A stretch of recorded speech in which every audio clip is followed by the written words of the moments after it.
All right. Hi, everybody. Hello, Hi, everybody. hello. Hi, how's my? I think I've Let's, got a little sound problem here. I'm gonna fix something here. 1 second. There no we go. problem. That's better. My Facebook wanted to talk. Yay. Let's see if everybody can hear us okay. Hi, guys. Yay. Oh my gosh, Scotland. It's midnight. Awesome. Oh my gosh, being a no. Mike's saying hi back there too. Awesome. Yay. Massachusetts in the house. Kelly, are you able to see the comments okay? Yes, yeah, I finally got that all Okay, going. It great. took me a Awesome. second. Well, everybody is jumping on. I just want to welcome you guys to our second Create with Us. These are just some fun little mini online classes that Kelly and I want to do together and share with you guys. I'm so excited to share these Scootin' by cards with you guys, and we're going to be making slimline cards tonight. No worries if you're not prepared for class, there's no demerits in the lawnfawn classroom.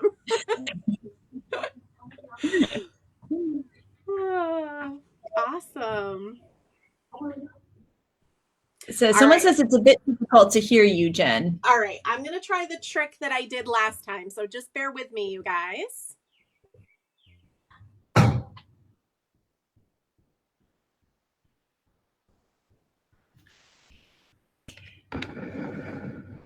Someone says, who doesn't love crafting at midnight?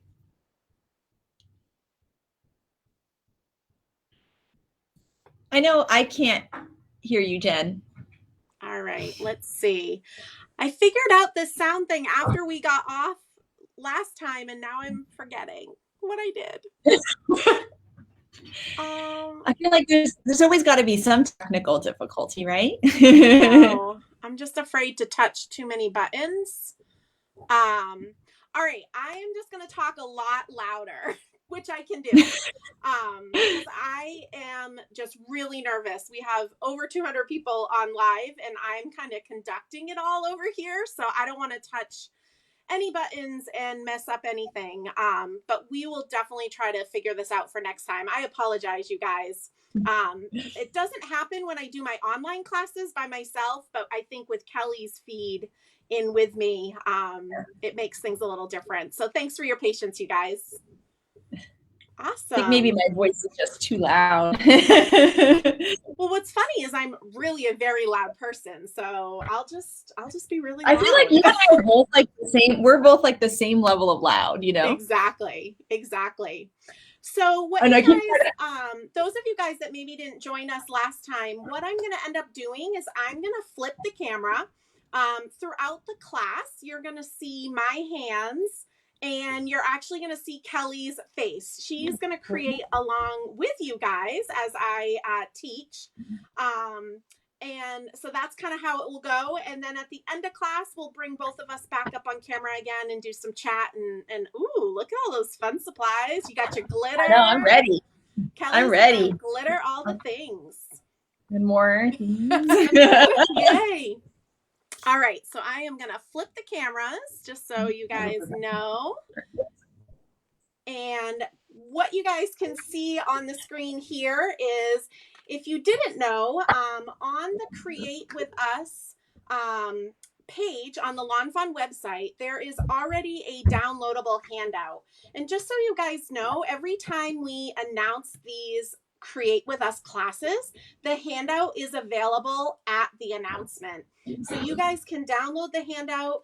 It gives you all the details about each card, and it gives you the class prep information. So if you do want to play along with us, then you can prep ahead of time. But again, no worries if you didn't prep or you didn't even know that that was possible. All of this information will live on that website. I think Rebecca's going to be typing in the chat as Lawn Fawn, and she'll link that as well. And I also put some short links up here for you guys to be able to get to those pages as well. So just so you know, if you didn't download it for now, you can always download it for later. It's a great resource. Everybody that's been taking my online classes have been really enjoying the handouts and just having those resources to go back and look at and refer to, especially the coloring guides. Those are super popular. So yes, these are awesome. Like, these are printed out, keep it, you know, especially because, you know, a lot of our characters will come back in different sets doing other things. So like the fox guide can work for other stamp sets, not even just Scootin' By anytime we have a fox in our characters. Yeah, for sure, for sure. So tonight we are making 2 slimline cards, but I did put in the handout, these can totally be adapted to be A2 cards, 4 1/4 by 5 1/2. You don't need to, you know, go down the slimline rabbit hole if you don't want to. But I have to say, I love building scenes with lawn fawn images, and having the slimline area just be a larger area, the scenes just can get more fun if that's possible. Yeah. I think they're fun to send too. I received a slimline card in the mail, and it was just like, even though I know about slimline cards, to get one in the mail was really fun because it just feels a little bit different than your typical card. And it's like in an envelope where a bill would come in, but it's not a bill, you know? Yeah, so it's like a fun surprise. And it's just a number 10 envelope. So it's not any additional postage or anything like that. It's just something different, something fun to play with. So I think we are going to get started. I think we're going to start with the horizontal one first, with the cute little road. I've got my little kit here as well. So what we will do first is, I think we're actually going to stencil our background, and then we're going to do Copic coloring for both sets of images, because I use the same colors, you know, for the fox and stuff on both cards. And then we'll assemble and go to card 2. We're going to kind of flip-flop a little bit, keep you on your toes. Those of us that are on the East Coast, it's a little bit later, so I want to keep you going here.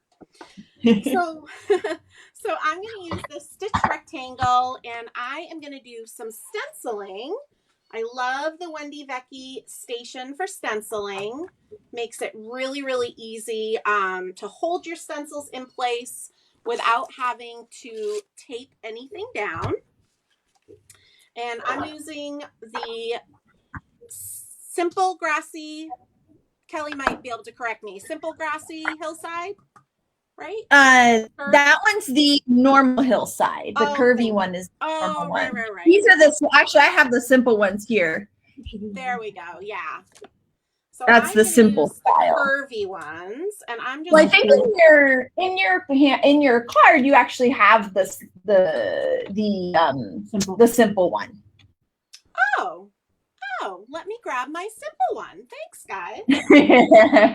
But honestly, either one would work. So whichever one you guys have. So in the picture, there's the simple one. Yep. And then on the supplies, it's the other one. So you can use either one, actually. And sure. I'm going to grab the other stencil, too, to show you guys. I'll show the difference here. Yeah, and I can even bring it up. Just one is more wavy and one is more simple.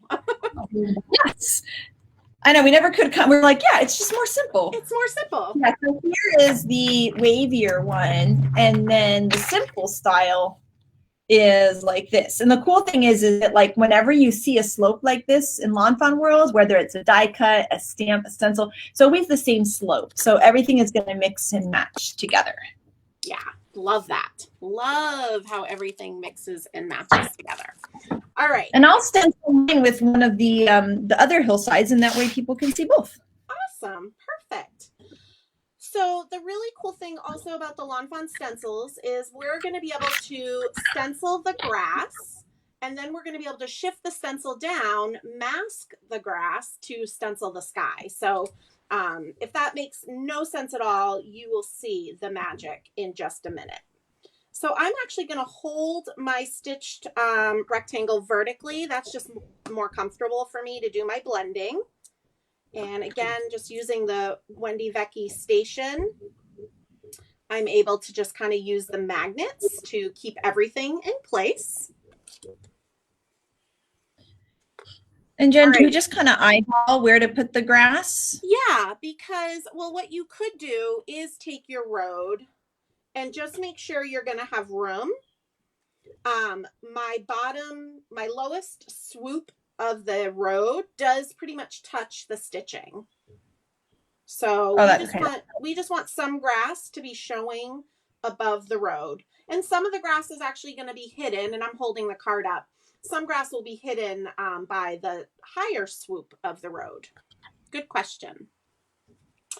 I don't know whose craft room started or craft space started clean and is already a disaster. Me. I didn't even do anything yet. Oh. All right. So I am going to use lawnfawn freshly cut grass to ink my hillsides with a blender brush. But any water-based, green ink will work. You can even use an oxide if you want.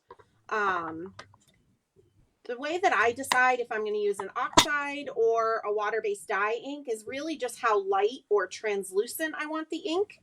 If I want it to be fairly light and translucent, I use water-based. If I want it to be really heavy and more opaque, then I would use something like an oxide. And Lawn Fawn inks are water-based, as are the original Distress inks. Exactly. Yep. So I'm just making sure I get that grass all filled in really nicely.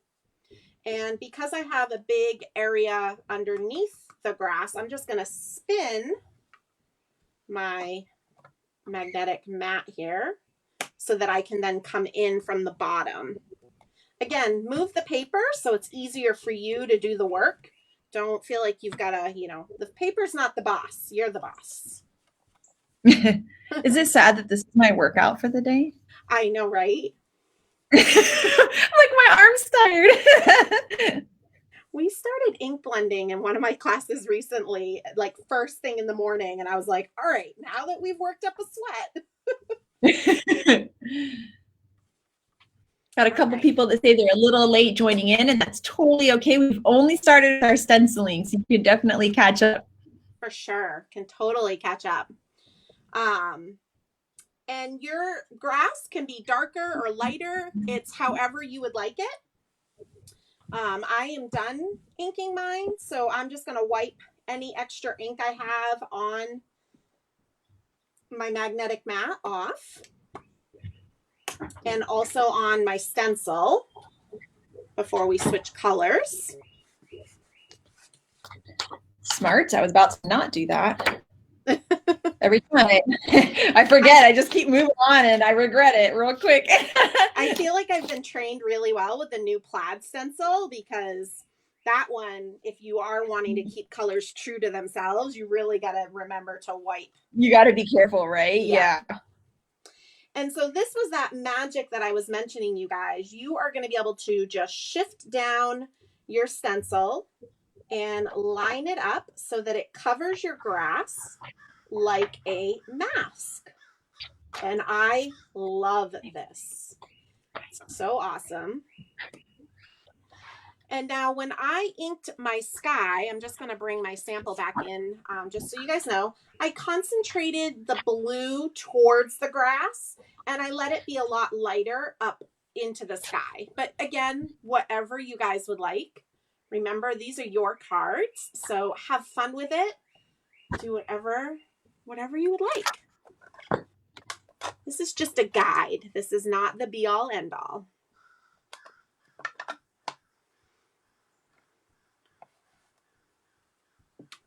And remember, you guys can ask questions. Rebecca's here as Lawn Fawn in the chat, helping out. I see Shari's here. Who else, Rebecca? I was going to say Shari's here too, but you beat me to it. Awesome. And someone says they didn't even realize that you could do that with the stencil. Isn't that cool? And a lot of our scene building stencils are made like that, so that you can, it has the mask built in for you. I'm somewhat new to stenciling. Like I didn't used to stencil a lot. And so these kind of things help me because I'm not a stenciling master. And so I like having things like the mask built in because it helps me be able to create stuff that looks really nice, even though I'm not someone that stenciled for a bunch of years, you know? Yeah. It makes it a little less scary. And just a reminder for those of you that are watching us live, Kelly and I kind of have a little bit of a delay in seeing the comments. So if you feel like we're not answering you, just be patient or definitely repeat your question again. And if you're not watching us live and you're catching the replay, because I know this being out evening during the week, some people said they weren't going to be able to make it. If you guys have any questions, you can always tag lawnfawn, or feel free to tag me, Jen Shirkus, in the question, and we'll get a Facebook notification and we can hopefully help answer your question.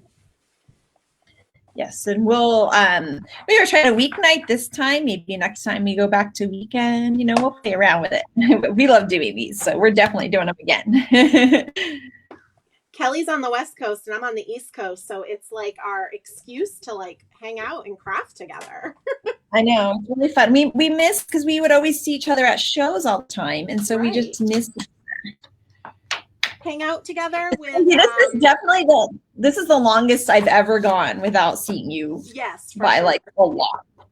Hang out with you and 285 of our closest friends. Yes, our crafty friends. All right. So this is someone just got the plaid stencil. That's great. I'm so glad. Really loving well, if you have, we're working on fall winter stencils. If there's a stencil of your dreams, you guys could put it in the comments. Maybe we'll try to work on it. And then here, I wanted to show you, I did the other type of hill. Oops, wait, I'm learning here. I did the other type of hill. Oh, super and once cute. again. Super cute. So you can do either one and it's gonna look really awesome.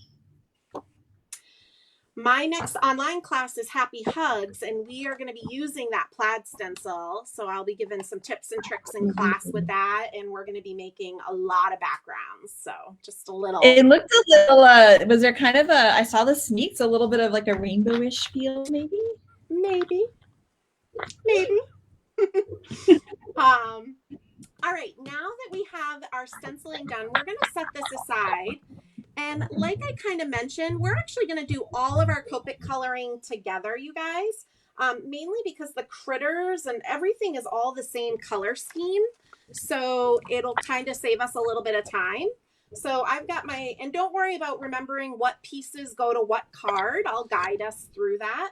But I've got all my little pieces from the horizontal card. And now I'm going to take out all my little critter pieces out of the vertical card as well. And I'm going to try not to lose my tiny hearts. We'll see how that goes.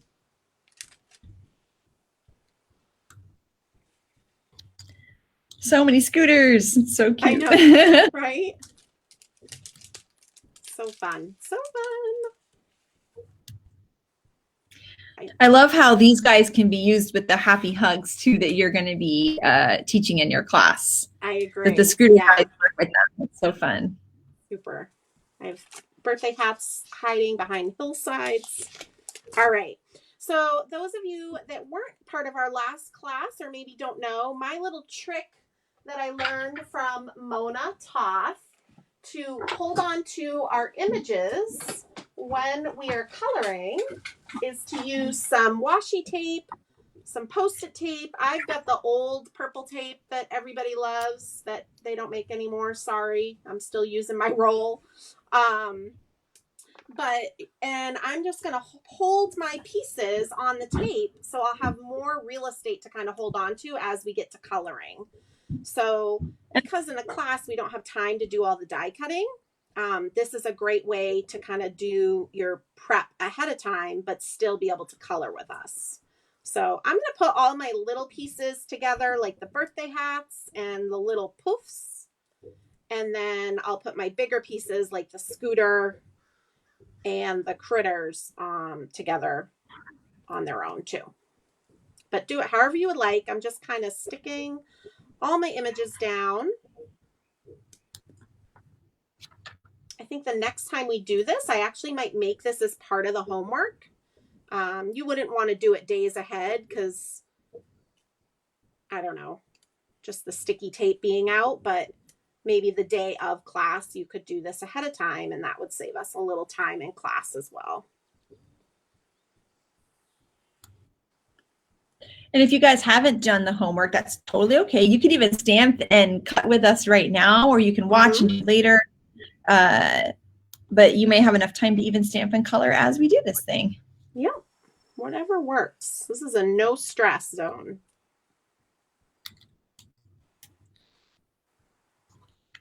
I'm just going to get another piece for my bigger pieces.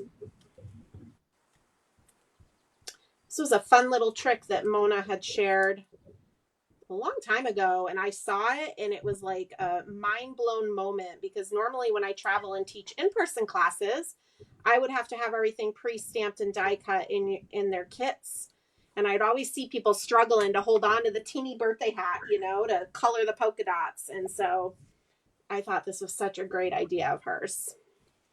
It really is.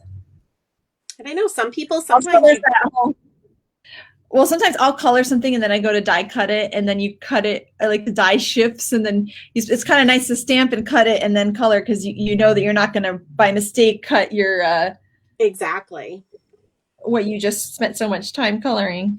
Or sometimes you don't feel creative one night, but you want to just be in your crafty space, so just stamp and die cut some images and have them ready. We all get that mode too. And I'm just using plain old washi tape for this. Perfect. I have my stash, and we all have a stash. Yeah, we do. Every crafter has a washi tape stash, I think. Well, because every time I see cuter and cuter washi, and you can't not buy it. No, you have to. This is one of mine I bought a long time ago that I've been hoarding forever, because it's got clouds and hearts on it. I actually have that one. So cute. Yeah. Chris even knows every time we mail a card to somebody from the house, washi has to go on the envelope. Of course. Yep. All right, so we are going to start our coloring. I'm actually going to start with the fox, just because that is the darker of the images, so you can kind of really see what I'm explaining as I color. You guys can use any coloring medium you would like, any alcohol-based markers you would like, colored pencils. Maybe you stamped your critters on watercolor cardstock. You could totally watercolor, whatever works for you. I'm going to explain my process of Copic coloring. I tend to do a 2-color Copic coloring. I love to color with Copics, but I also don't really want it to take 5 years personally. I want to move on to creating the really cute scene. And when I start coloring with Copics, and I'm using 2 colors, I start with actually the darker marker first. And those aren't coming in focus, but I'm using YR27 and YR14. So I'm going to start with the YR27. I love someone's checking in from the bar. Oh, I love gosh. Where's our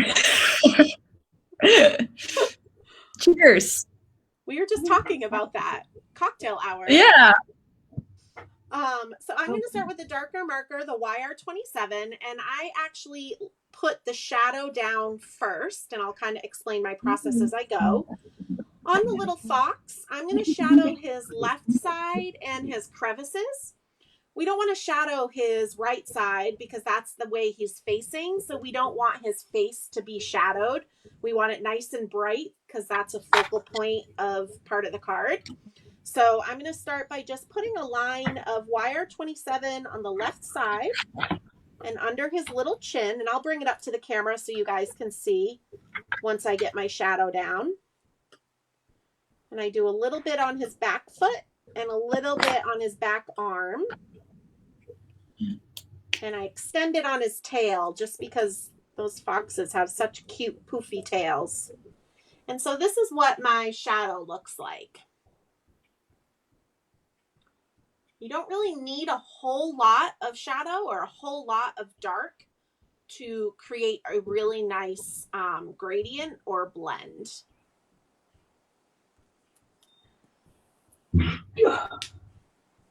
Somebody's cooking, but crafting vicariously through you guys. Ooh, what do you mean? Yeah, what are you cooking?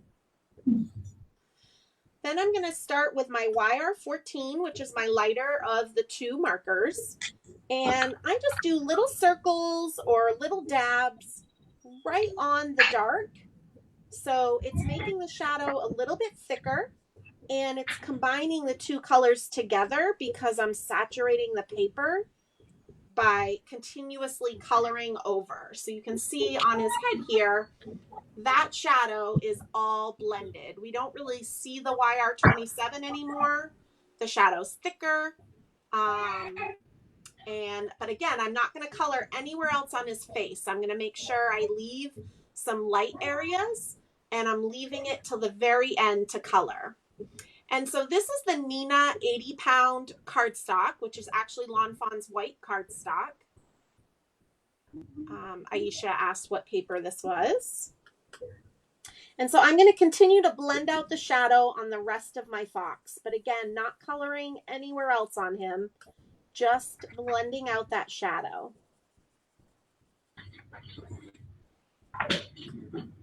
Paper used here. Is she asking about the white card? Yes, okay. Yeah, you can probably link it. Yeah.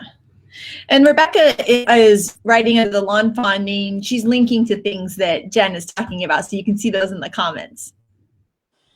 So here is the fox all blended. We have a new crafter. Candy is new to this awesome hobby. I love that. Yay, welcome. So once I have everything blended, I'm going to finish filling in the fox, but I'm only going to do one layer of the marker. And what I mean by that is I'm not going to continuously color in one area like we did to blend the two colors together. I'm just really filling in the white areas, but only going over it once. And that way my marker will be the true light version of the YR14. It is going to leave some awkward lines where we did our shadow. Don't worry about those too much. And then you'll have something that looks like this. And again, I know I have some awkward lines. I'll talk about those in just a minute. Aw, thanks, Mary Sarah.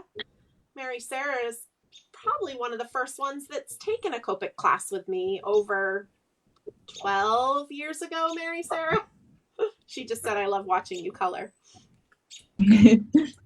So now with my awkward lines, I'm continuing with that YR14, and I'm going to kind of do like a flicking motion between the shadow and the light. We don't want to go into that light too much because we want it to stay that true light, just one layer. But what this flicking motion is doing is giving us an in-between color. So I kind of explain our shadow. We probably have like 4 to 5 layers. Our light, we've got 1 layer. And then our flicking is like 2 to 3 layers.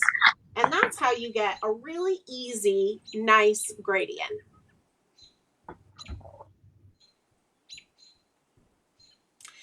I see a few people saying they need a Copic coloring class, and I'm just going to say, stay tuned. There are plans. I am going to be doing a Copic coloring class online this fall. I can't wait. But it does take practice, and the more that you practice, the better it gets.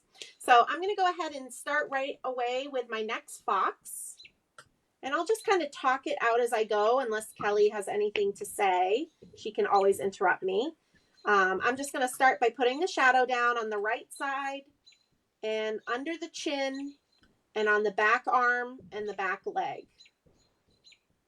I don't worry about the direction of the sun or anything like that. If you kind of just stick to one side, it's going to look cute no matter what. I also like to always look and see where are there curves, and that's where I put my shadow. So if I don't really know where to put it, there's a curve or a line meets another line, that's a good place to put it. That's a great tip too. And just so you guys know, this is all on the coloring guide, which you guys can download on the Lawnfawn website. It's all part of the handout, and it's something that I provide in all of my online classes, which was something Kelly and I came up with just before the pandemic happened. I think Rebecca's got a question for us. Somebody wants to know how long you've been coloring like this. And then there's a lot of people who are excited for your class. Oh, yay. There is one, somebody's asking how long you've been coloring like this. So I have been Copic coloring, I'm going to guess it's been 12 years. It could be a little bit longer than that. And I was certified pretty much right when I started with Copics. I used to manage a paper crafting store. So we started carrying Copics. So I did the Copic certification, and I used to teach a Copic 101 class. But I have to say, the way that I'm teaching Copic coloring now has morphed over the years. I've been lucky enough to teach a lot of classes, so I've seen where people struggle, or maybe where they have questions or just need more help. So I've changed the way I teach it because I've learned from all of you guys. And the nice thing about Copic coloring is that it doesn't really matter. Like, it's one of those like you do you kind of things where you can have your own method and what you end up liking, and that's great. Like, all that matters is that you have fun coloring. So like this is a great, and like this isn't exactly how I color, but I like doing it this way because it helps me learn another way to think about how to color my images. So it's fun to practice what other people do. I also really like to look at lawnfawn's design team card because they're so good at coloring. Yes. And so I like to look and see what they do, and I'll copy it a lot of times because it's different than what I would do. And that helps me learn. I feel like it makes me get better at using the markers because I'm just copying what someone else did instead of just doing what I always do. Which is really, I think, a fun way to learn. I love it. Annalisa just said my birds are very talkative tonight. They are. If that's so distracting, I can close my slider. It's pretty loud. Okay, let me close my slider. 1 minute. Took me a second to realize what it was. I'm like, where is that here? Yeah, I was wondering too. I was like, gosh. They're always so talkative when I have a class. I think they want to be part of it. So Candy wants to know how you know how to put colors together. So I don't know if you want to take that over, Jen, but the coloring guides are actually a great way to look because we have the markers that look nice together, but Jen can go over a little bit more on how to kind of blend things together. Yeah, so typically, and again, all of the directions that I give for Copic coloring is really just to try to help you guys make it more approachable. But like Kelly mentioned, there's so many ways to do it. So if you're doing it a totally different way and it works for you, that's totally okay. But typically, you want to pick colors within the same color family. So they have the same letters. A YR is a different color family than an R or a Y. It really just means yellow, red, YR. And then the numbers, you typically want to stay within, 4 to 6 numbers apart. Now, I don't want to get too complicated into it. Maybe Shari can tag my Copic 101 blog post where it explains the numbering system. I just sometimes think that's something better read and consumed. But what I was just going to explain is YR 14 is actually a YR 1 and 4, even though we always say 14 and 27. The 1 represents one thing and the 4 represents another thing. So when I say to stay 4 to 6 numbers apart, you're looking at the 4 and the 7 together, okay? Not the 14 and the 27 together. So again, I have a lot more information on my website. I have a really good Copic 101 tutorial. I'll just put it in the comments. Thank you. Okay, I'm sorry, I did too. Oh, yeah. Awesome. Thank you. Where it explains it. And I just think don't stress too much about the numbering system because I think it can make you feel a little overwhelmed, but just stick within the same color family and have the numbers not be too far apart. And also don't get too nervous about. I used to not have very many markers, especially when I started. I bought some at a garage sale and I had some random markers because of that. And I just would make things work. So if there's only certain ones you have, just try it and see if you can make them blend together. There's no reason to not try and see if it'll work. For sure. And I talk about in the blog post how you can do an undertone of a gray. So if you only have one red, you could put an undertone of a gray, and that could help you shadow. So there's a lot of different things you can do with alcohol-based markers. So I'm going to start the bunny, and I'm going to use the E00, E02. This is always my go-to color for the bunny. I don't know. I just don't want him to be just white. And for some reason, I just never choose to make him gray. So I'm going to start with the E02. And again, because he's facing the right side, I'm going to shadow his left side and his crevices. So I'm going to go down his left side, under his chin, left side of his face, a little bit on that back ear, a little bit on the back arm, and a little bit on the left of his right foot. So I'll just bring that up to the camera. Another color combo I love that kind of gives something similar in case you don't have these markers is like the E51, E53, E50s. Those kind of give a similar look to this too. Yeah, I love that combo too. All right. And now I'm going to take that E00 and I'm going to blend out the E02. Now these colors are much, much lighter than the YRs that we just used. So it's not going to take much at all for them to blend. You'll notice it's a little bit faster, a little bit easier. And I also have a tip with lighter colors that I'll show you at the end of coloring this little bunny. Because I think sometimes with the lighter colors, you tend to lose some of that definition of the shadow when you blend it out. So I'll share that with you in just a minute. But here is what that bunny looks blended out. So it's essentially just a thicker coloring where we first put that shadow down.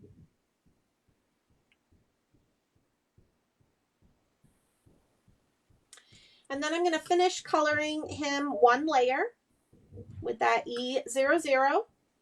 Don't worry about any awkward lines. Just get that one layer down on the paper. And if you have any awkward lines, then you'll flick out in between the two layers. Now, I tend to see when I use lighter colors like this E00 combo or yellows or even sometimes oranges, I kind of lose that definition once I've blended it out. So right now my cardstock's still pretty wet. Even though alcohol evaporates quickly, I know I've saturated it enough that it is still pretty wet. I'm going to quickly go back in with the E02 and add just a teeny bit of that marker here and there where I originally put shadow. And you're probably not even going to have to blend it out again because the paper's wet. It's going to kind of soak into that paper and not look like it has an awkward line. But it's just a nice way to kind of bring that dimension back in. I've noticed with lighter colors, it's kind of something you have to do. I mean, you don't have to do it, but you might want to do.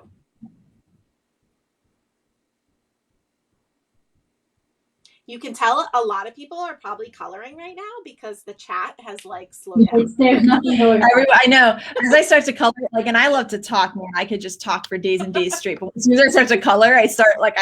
It's like when there's a really good meal and all of a sudden it's really like weirdly quiet, but it's because the food's so good, everyone's enjoying it. For sure. A lot of hearts, Jen. Yay. Thanks, guys. And so now I'm going to just start with my second bunny. So again, I'm using that E02 down his left side of his body, under his chin, left side of his face, a little bit on the base of the back ear, a little bit on the back arm, and a little bit on the left side of that right foot. I'll just bring it up again in case you guys want to see it. I'm laughing because somehow I have an extra bunny. Oh, that was me. But I'm laughing because I'm like, oh, there's the bunnies are replicating. I have another bunny. Well, you know what they say. All right, and so I'm going to now blend out that E02 with an E00. I like these guides because I don't have to think. Like I feel like I could like watch TV and color, or, you know. Yay! You just kind of like, oh, and it's so fun. I find coloring so relaxing. Same. It's definitely like just kind of can not think for a little bit. It feels good. Getting a lot of bunnies do that. We have so many. So I live on Cape Cod in Massachusetts, and we have so many bunnies in our yard. And those of you guys that don't know, one of my kitties is Mr. Harley, and he is 13, but we came to a compromise years ago. He was not going to be an outdoor kitty because I wanted him to stay safe, but I started bringing him out on a harness and leash. And anyways, in our front yard, he has a favorite spot that he likes to eat grass, and it's really close to our front door. It's always the spot he goes to first. It's always where he wants to be. And that's where we've had bunnies all the time, this whole like week and month. And I said, well, Harley clearly knows where the best grass is in the yard, because the bunnies agree. We have a lot of bunnies in our yard right now too. We had one chomping on grass this morning. So cute. My dog Mo was barking at her though. Oh, I'm sure. All My right. goal was to catch a bunny, and they used to know exactly how far her lead went. Because they don't go outside but tease her. Got my little. Oh my gosh, so cute. Wicked cute. Love it. Somebody used to walk their pet bunny. Oh, no way. That's so sweet. Oh, that's so cute. Okay, that's like I don't get to walk Harley. Like Harley pretty much dictates where we go, when we go. But we usually do a loop around our yard, and then he's ready to go back in, and he's the most content kitty. So it makes me happy that I make him happy. Somebody says that this is a really good tip. They put the pink in the ear and then they put the lightest color over it to mute it. That's Cherie says that. Oh, that's a great idea. Yeah. I was just going to mention, so I'm going to use the RV10, and I'm going to add a little pink in the bunny's ear, dab their nose, and then on the fox, I like to give a little rosy cheek. I just have to do it every time. I gave him rosy cheek too. I couldn't help it. Somebody's asking Jen how Gus is too. Oh, thank you guys. So he's doing well. We go to the vets in the morning, and we're hoping that his cone will be able to come off. And I think that will help his mental health. I think he's a little bummed out and sick of the cone. So cross your fingers that tomorrow's vet appointment goes well. So I also did Cherie's idea. I muted the pink. So you can kind of see so cute. It looks really nice. That's so cute, Kelly.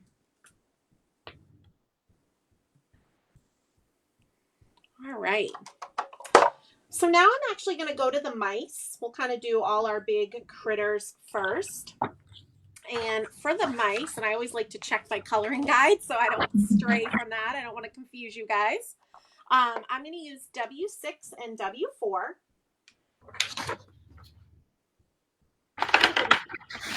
A darker gray and a medium gray. This time I'm going to color them both at once. And again, because he's facing the right, I'm going to put the shadow on the left.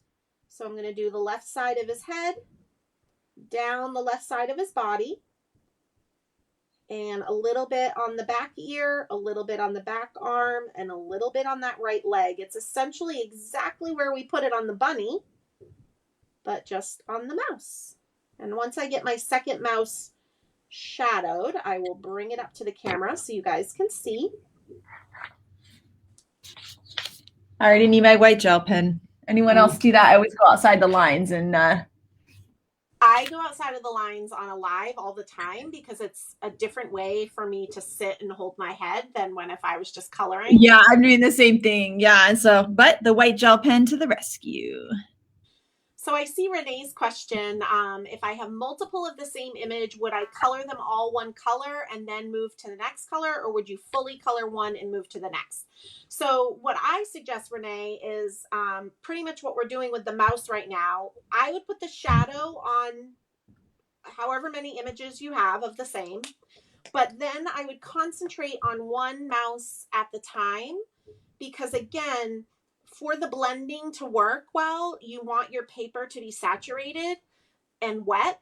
And because Copics or any alcohol-based markers are alcohol, that evaporates quickly. So putting the shadow down on multiple images, I think is fine. But now I'm going to do one mouse at a time. And hopefully that answers your question. So I'm going to blend out the with W4 on just one mouse. Oh, and for these coloring guides, I recommend that you guys, you could fold them up and keep them with your stamp set, however you store your stamp sets. That way, every time you're going to use Scootin By, you have the coloring guide already in there, and it can give you, and you could even use different markers, but still use the same exact shading technique. So you can make the mouse brown instead, right? But still do the same thing of knowing where to shade. So even though he's gray now, if you wanted a brown mouse, you could use the same exact sheet for that. Yeah, essentially I could do the coloring guides for you in black and white because that's the information you really need to know. You know what I mean? It's not always the colors that are needed. Oh my gosh, I just did exactly what I said I wasn't going to do because I was listening to your good tip, Kelly. I said I was going to color one mouse at a time. Do as I say, not as I do, right? I think you'll have a better success if you color one mouse at a time than doing what I just did. And even though this is darker, Jen, can we go back in and like add the I kind of feel like I blended mine out too much. Like I can go back in with my marker and try to add the shadow. For sure. Like you could definitely go back in and add some shadow.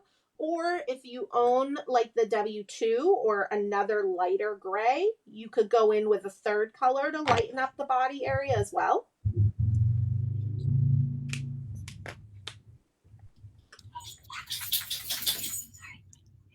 Miles is leaving, so I'm waving bye. Mm-hmm. Say bye, Miles. Bye, Miles. Bye, bye. Okay. Say bye, bye, Miles. Can't believe somebody's going to be one soon. I know, tomorrow. I can't believe it. I keep thinking about how a year ago I was very hugely pregnant, 2 weeks overdue.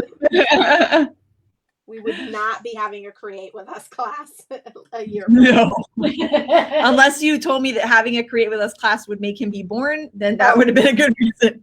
Noted. Good to know. I was joking with everyone about how I kept walking around my neighborhood, and there was an older lady, probably, you know, in her mid 80s, who kept seeing me walking, and finally, right at the end there, when I was so hugely pregnant, she says, "I'm going to need you to turn around and go back home." So I said, "I'm just trying to get the baby, the baby to be born. I'm trying to get the baby out." And she's like, "I cannot deliver your baby on the sidewalk. I need you to turn around and go home." And so I went home because I was stressing out the poor lady. Rebecca will post the link in the chat again. Oh, thank you, Rebecca. Yeah, I'm sorry. I'm getting there. So, no worries. I had to help Mike. That's okay. All right, now that my mice are colored, I'm going to use that RV10 again and just add a little pink to their ears. I kind of just do the base of their ears and their little noses. I leave a little white, but again, it's whatever you guys would like. And I'm bringing my mice up to the camera so you guys can see. Thank you, Donna.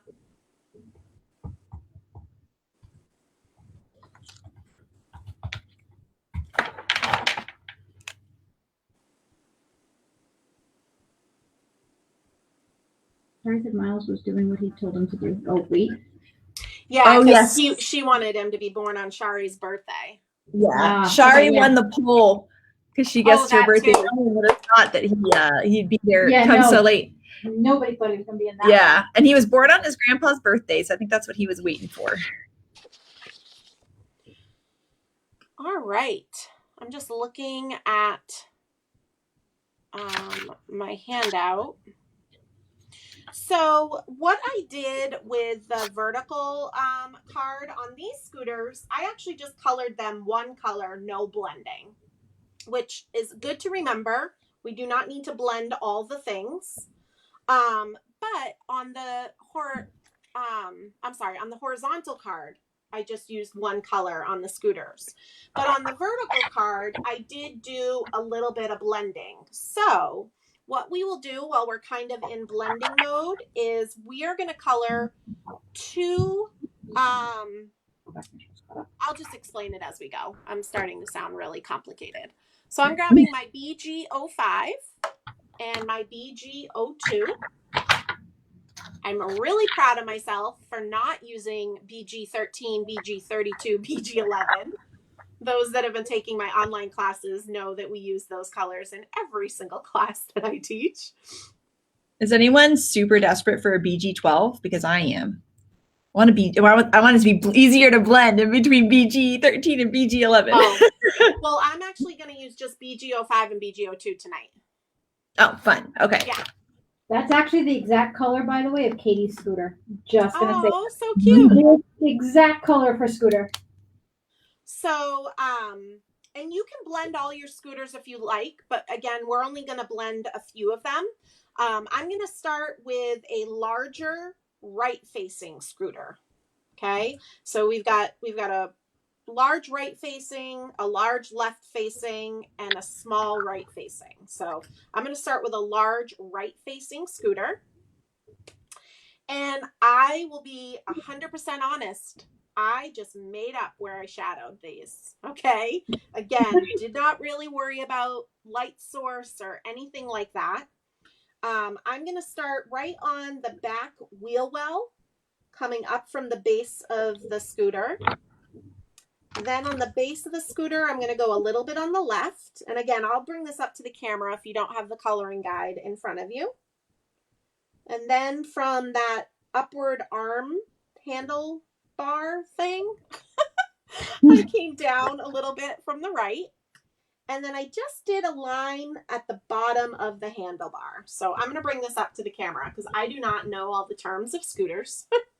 We should have had Katie here. Rebecca's daughter is a big scooter fan. Yeah, this set is like her dream. Yay. So that's my shadow. So again, I'm going to take my BG02 and I'm going to first concentrate on just blending out the edge of the dark, not filling it all in, leaving white. So okay, Crystal might be my new best friend. She has the best idea. She says to get that BG12, that in-between marker, she takes an empty marker and she mixes the 11 and the 13 in it. And it took her a while to get it right, but it was worth it. That's cool. I want to do that. We're all going to be buying an empty marker after class tonight. All right, so now I'm going to take that BG02 and just finish filling in whatever was left white, except for that center bar that goes up to the handle. That's going to be gray. And because, again, with this one, I feel like you lose a little bit of definition, I'm just going to go back in and add a teeny bit more BG05. And you just kind of fake it till you make it. Again, I had no idea where to start with shadowing this. Yeah, Shari said BG32 actually blends it well, and that's what I usually use. I use BG13, BG32, BG11. I probably say that in my sleep, honestly. All right, so we're going to do the same thing on on the small left-facing scooter and on a big right-facing scooter. Okay, so same exact places of shadowing. Don't overthink it. I'll bring mine up to the camera. I'm going to shadow both first. So the small one and then a large the left-facing one. Correct. And I'll bring my shadows of the two up to the camera. Of course, they're on separate washies, so we'll see how coordinated I am.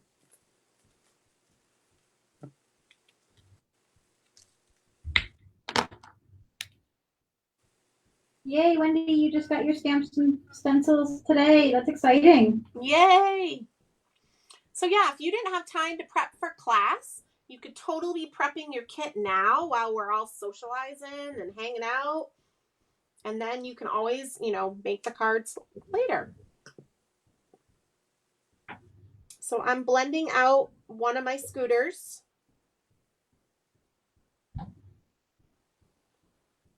and then finishing coloring it.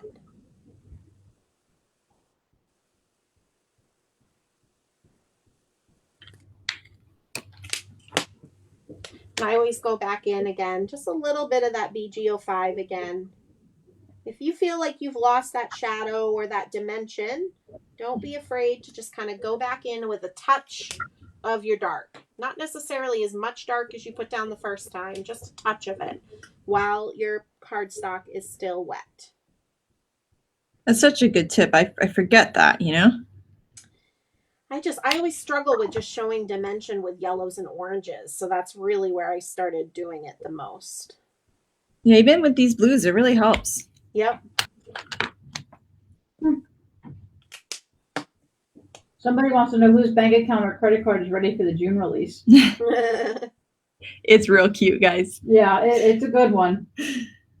I was going to put a poll on my story the other day of like trying to gauge what my next online class theme should be.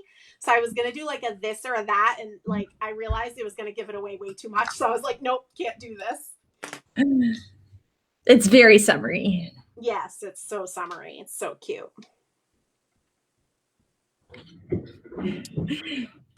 All right, now we've got 2 large scooters left. We should have a left-facing large scooter and a right-facing large scooter. On the right-facing large scooter, I'm just coloring it straight BG05. And I know we haven't done any of the grays yet. I haven't forgotten, I promise. But I'm just doing a straight BG05 because remember, it does not always need to be blended. If you're not, feeling it that night, you're tired, you just want to color cute stuff, just keep it simple.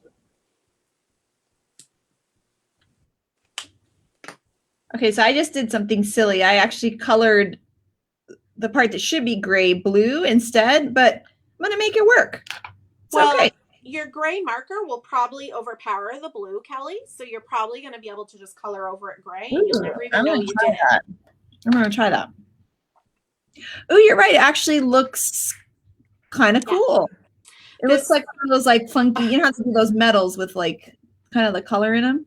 Earlier today, I was coloring some coloring guides for upcoming classes, and I opened one of my markers and it burped ink all over my table, and of course on my coloring guides, which I didn't want to have to do over.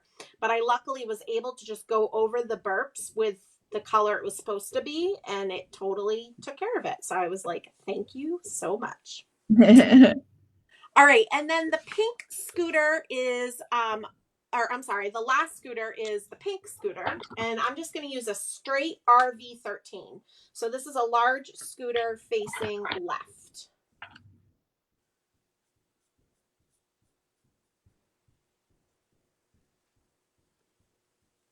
It's funny, we just heard a door slam here in the office. Was everyone gone?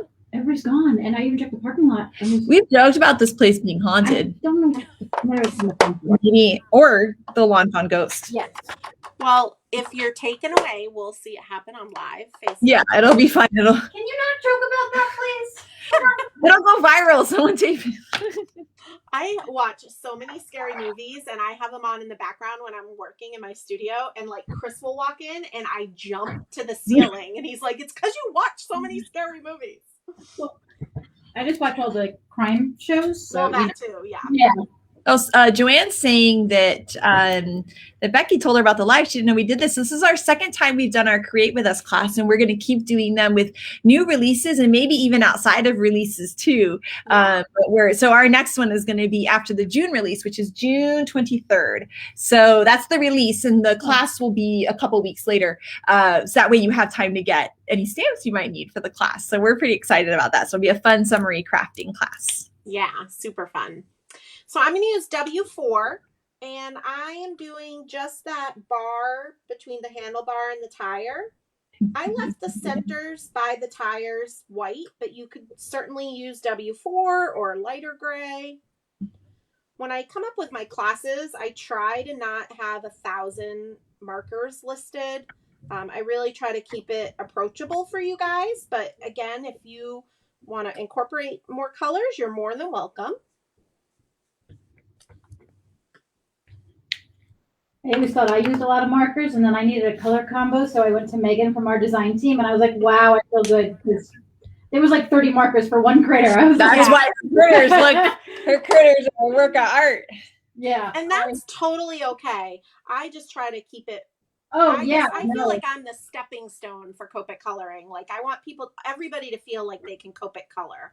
And then after, they color with me, they can color like Megan. Well, I was laughing because I always thought I used too many markers. Not that it's too many. It's just, I mean, wow. Yeah, it's great. But it's nice. I think the step is like, it goes from Jen to me to Rebecca, then to Megan of like how complicated we make it. It's good to have the basics down. You really need to know where to start. For sure. So we're going to do some pinks next. So I'm going to use the RV13 and the RV21. We're going to color one of the balloons and one of the bicycle helmets, which the bicycle helmets are adorable. I see Lisa commenting in the chat. She helps me with a lot of my class kits for my art retreats and things. So hi, Lisa. So anytime something is circular-ish, I tend to shadow on the left and the right and essentially try to keep a glare, which will be your lightest part, not necessarily straight in the center. And that will kind of give it the effect that it's circular, even though obviously this is flat because it's just a piece of paper. Yay, I'm so glad you guys are liking this. We appreciate you guys being here with us. This is so fun for us. So we really appreciate it. And then I'm going to take the RV21 and just dabbing on the edges, making it a little bit thicker, making it so we don't see a harsh line from the RV13. But make sure you leave a little white in the center. So it'll look like this.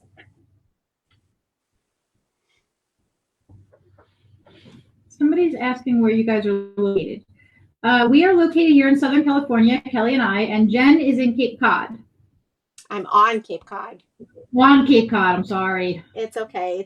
It's a funny thing about us. Well, I should know better because I'm from Long Island, so you're on Long Island. It's a local thing. Like people are like, I'm going in the Cape. Or at the Cape. It's like, no, it's on. We're an island. But I should know better, Yeah, you should, Rebecca. You've been out there on the West Coast too long. That's exactly, my blood got thin. It's nice and warm, I don't get cold anymore. Rub it in. Yep. All right, here's my bicycle helmet.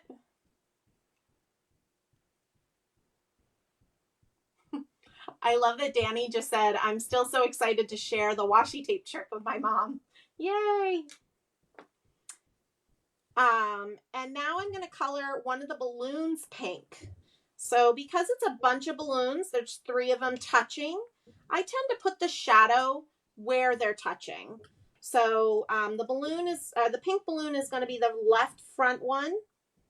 And I'm going to go down that right side and around the curve of the left one. And then I'm just going to color the tail of the balloon because that's so teeny. And I'll just show you guys up close what I mean. Kind of wherever they're touching.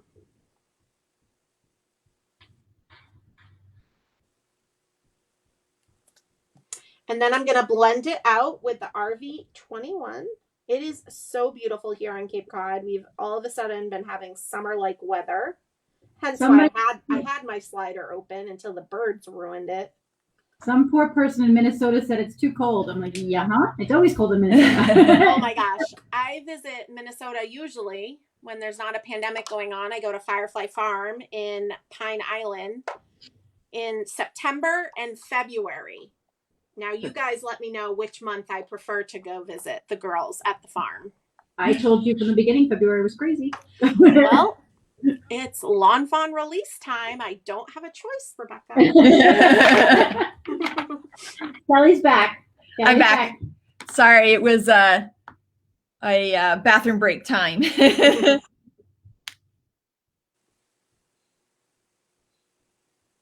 Do you ever try to soften the white a little? And I think if you mean like what we leave white, we end up coloring it with one layer of the lightest color.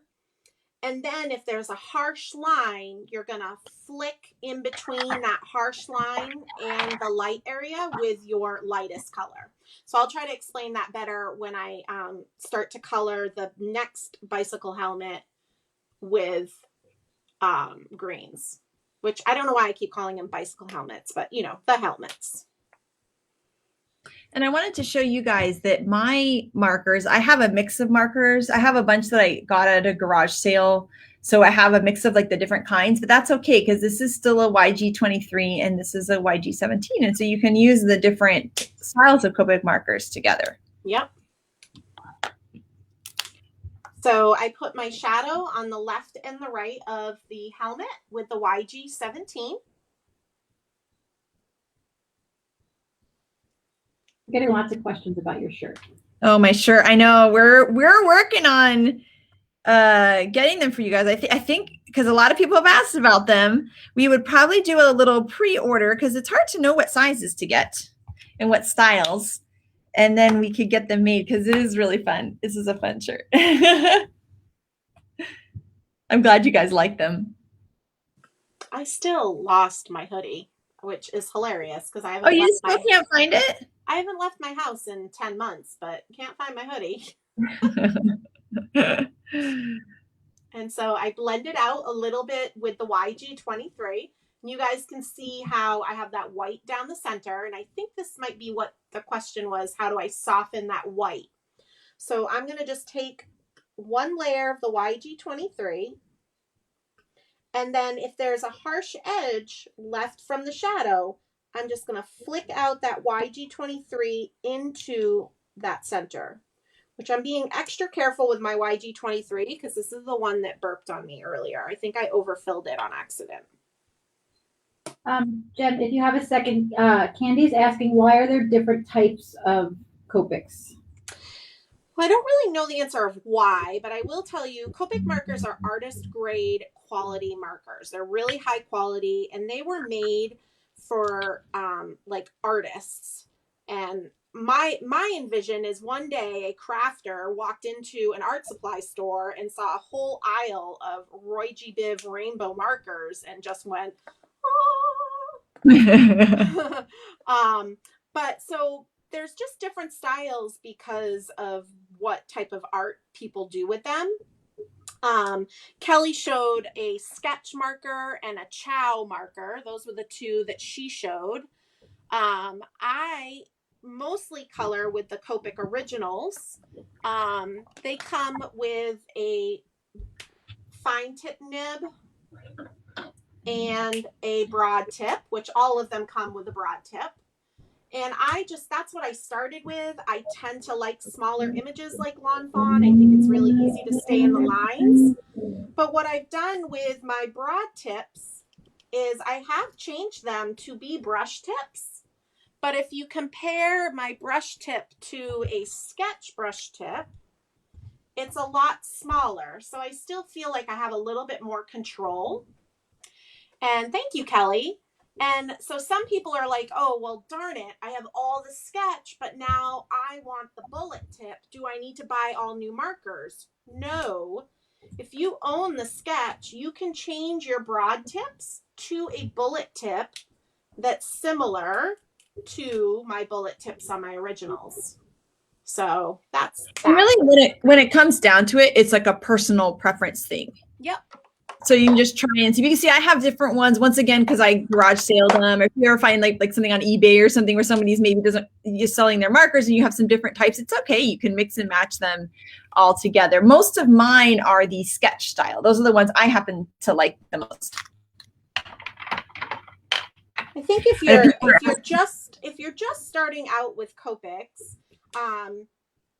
no matter what you do, I would make sure, or I would suggest having a bullet tip, whether you get sketch and you change your broad to bullet or you get originals, because I have found over the years in my classes, people have just been able to kind of grasp the coloring a little bit easier with that bullet tip because it doesn't let out as much ink.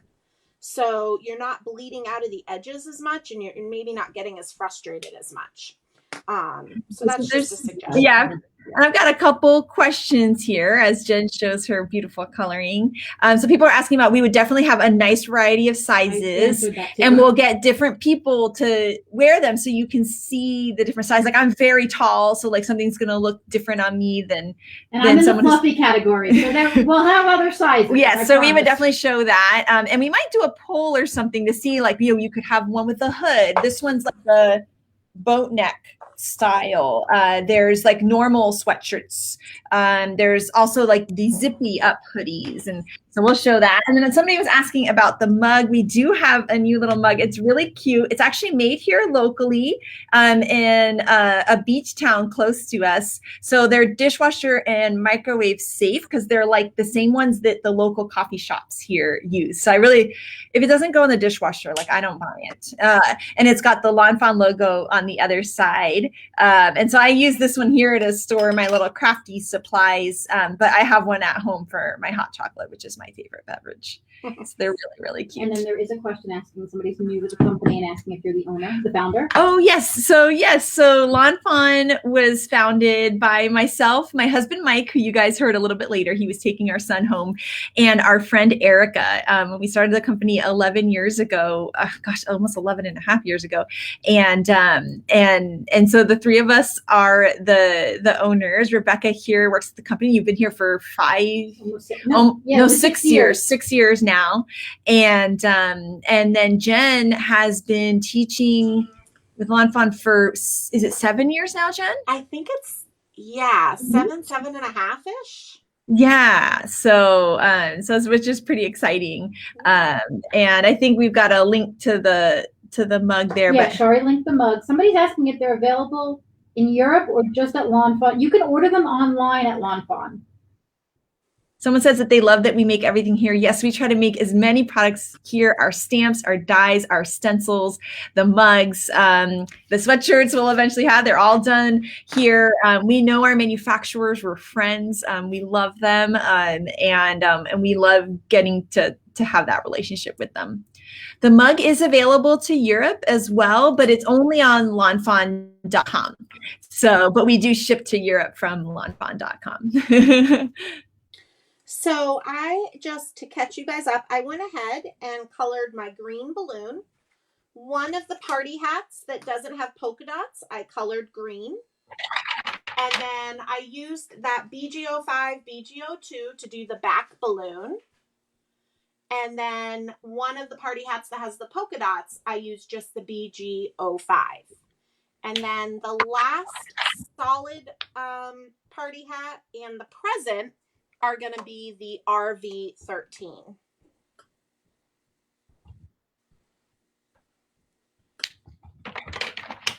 And what do you do with the little like a confetti fluffy part at the top? I'm going to keep it white because we are going to glitter all the things. Ooh, there we go. When you have a chance, not right now because Jen's still coloring, but somebody wants the story of the name. Okay. So I said I would make sure that I got you to tell that story later. I'll grab my prop for the story because there is a prop. And then we have the little horn for the scooter. And I just kept the circular part, like the part that they'll squeeze, white. But then the horn part, I just used Y17. So just a golden color, but whatever you guys would like.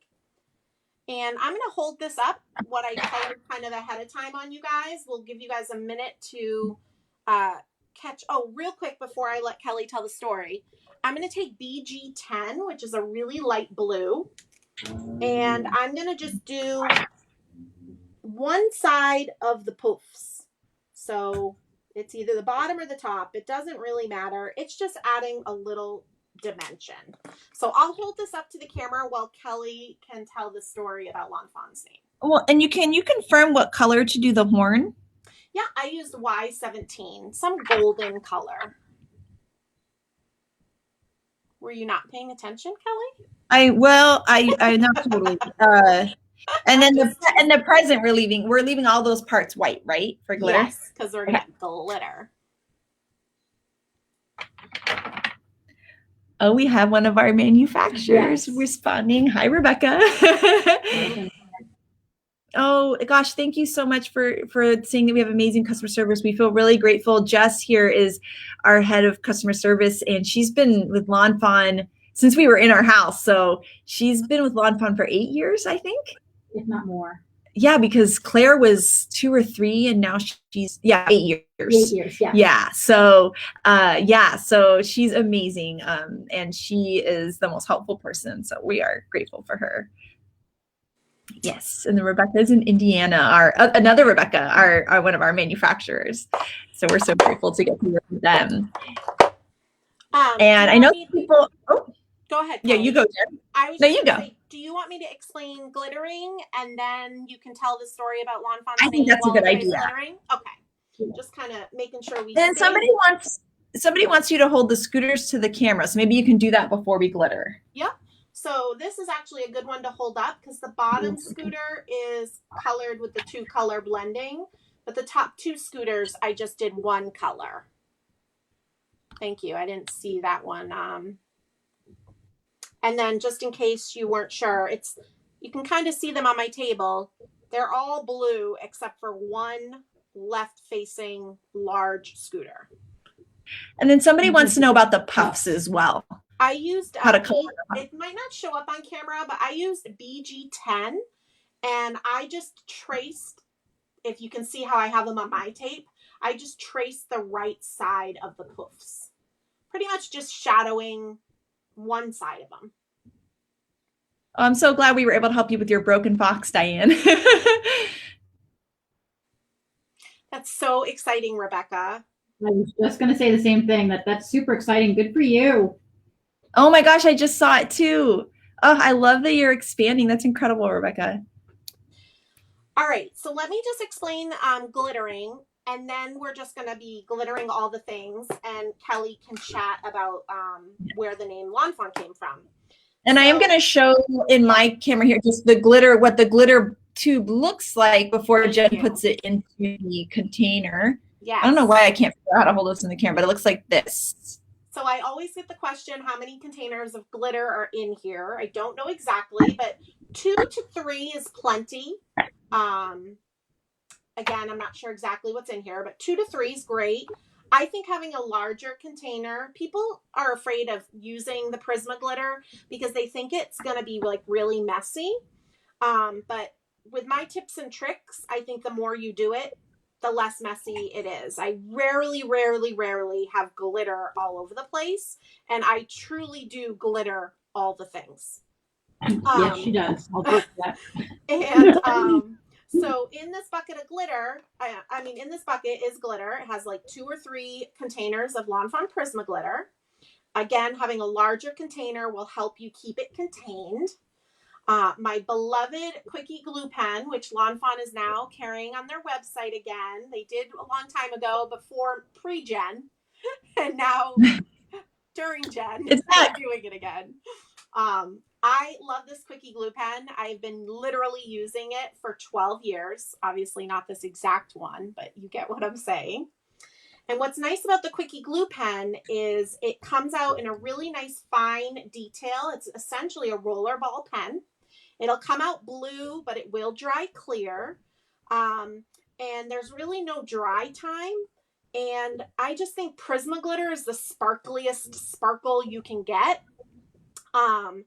And then my other thing I just want to mention, if you got a Quickie glue pen, maybe just for this class and you've never tried it before, the trick with the Quickie glue pen is you have to use it.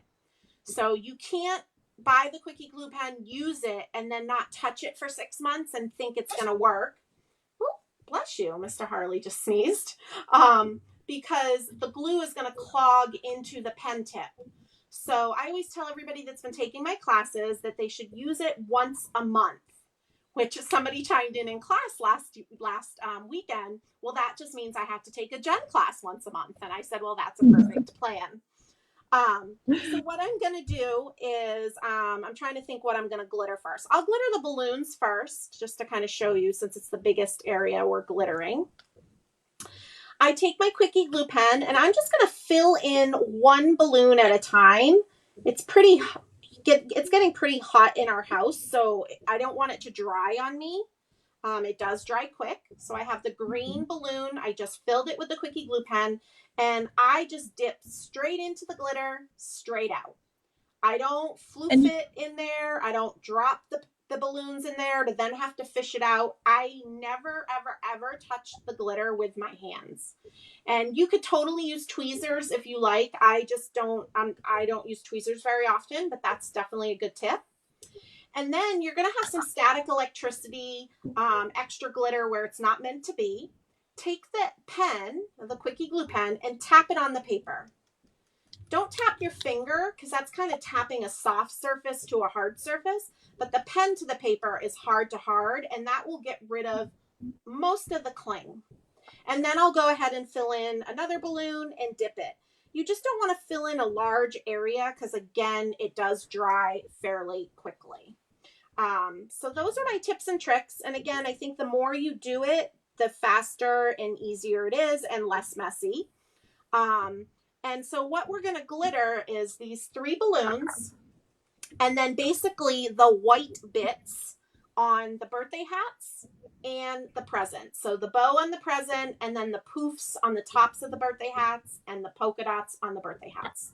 So now I'll be quiet and I'll let Kelly tell the story everybody's dying to hear. Well, actually, there's 2 questions I want Kelly to answer first. Oh, somebody's asking for get stamp away.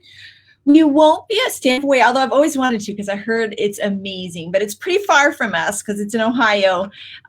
So not this time, but maybe one day. But I know that our friends at Simon Says Stamp often go, and they may have maybe they'll have a selection of lawn fawn. There might be another company that there might have some lawn fawn. And then Shari kind of touched on this one, but I thought you might be able to explain this a little better. Are we only online or do we have a retail store? Yeah, so we are lawnfawn.com is online, and we don't have our own retail store, but we work with amazing retail stores all over the world, actually. So in the US and all over the world. And maybe Rebecca can link us to our store locator. Yeah, so we have a store locator on our website, and it's a great place to look because there may be an amazing store right next to you and you don't even know, right? And actually a lot of people, including Rebecca and I, met at our local store, which is called Stamp Fever. They're in Orange, California. And that's actually how we met and became friends, and how Rebecca ended up working here because we met at the store.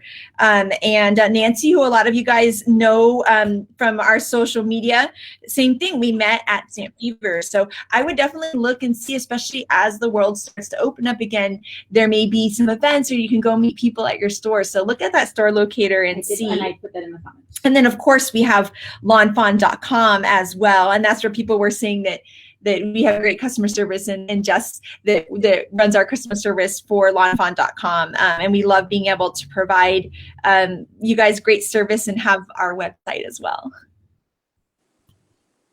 And then I know people wanted to know the story of lawn fawn. So I've got a prop here. So this, I always loved deer. I don't know why, it's just like the animal that I liked since I was little. I used to have imaginary pet deer when I was a little kid.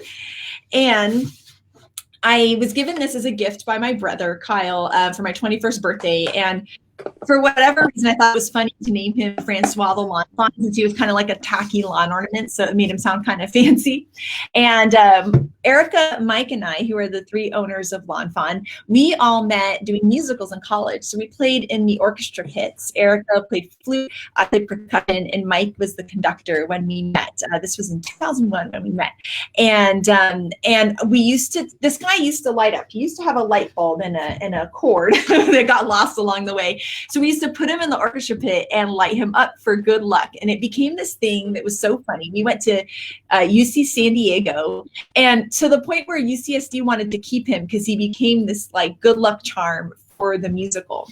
So we decided to keep him and not let UCSD have him because he was our good luck charm. And so when we started the company together, we thought it would be cute to name it after the good luck charm that we used in college, which was where we met doing these musicals. So this is the official Francois the Lawn Fawn.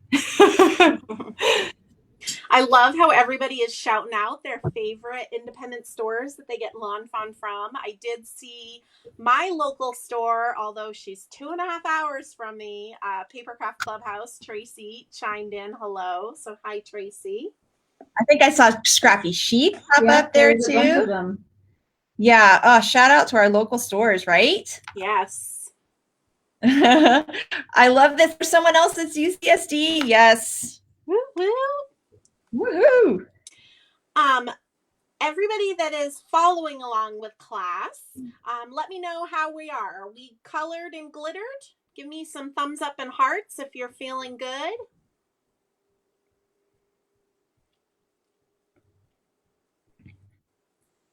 That's what we always say. Starting to trickle in, but they're a little slow. So we got our delay. Yeah, we got the delay. And this is what we always do in my online classes. Just so you guys know, I do offer online classes, mainly lawn fawn card classes. Pretty much every month since November, I've taught a different class. And my next class is called Happy Hugs. The live session of the class will be June 11th.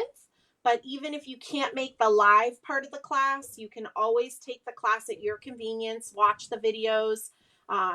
You can pause the video, rewind the video. It's a really great opportunity, even if you're not there live. And part of the classes is you always get a handout from me with the coloring guides. I list on the handout, just like tonight's handout, what was glittered, what's popped up, and it's a really great resource. So definitely check out those classes if you're having fun with us tonight. I would love to have you join me. Marie also put a question on there asking if you can just tell them what they glittered. Just go over that one more time. Yep, I did the balloons. So just the tops of the balloons, not the strings. And then I did the bow on the present, just the white bow. And then on the birthday hats, I did the poofs at the top, the little confetti parts at the top, and then on all three. And then on the polka dot birthday hat, I did just the polka dots. And again, if you're using that quickie glue pen, you can do nice detail like these little poofs and stuff. Other glue pens sometimes just let out too much glue. So that also will make glittering a little bit more messy. People are still shouting out their local stores. I love it. Yay. Yes. All right.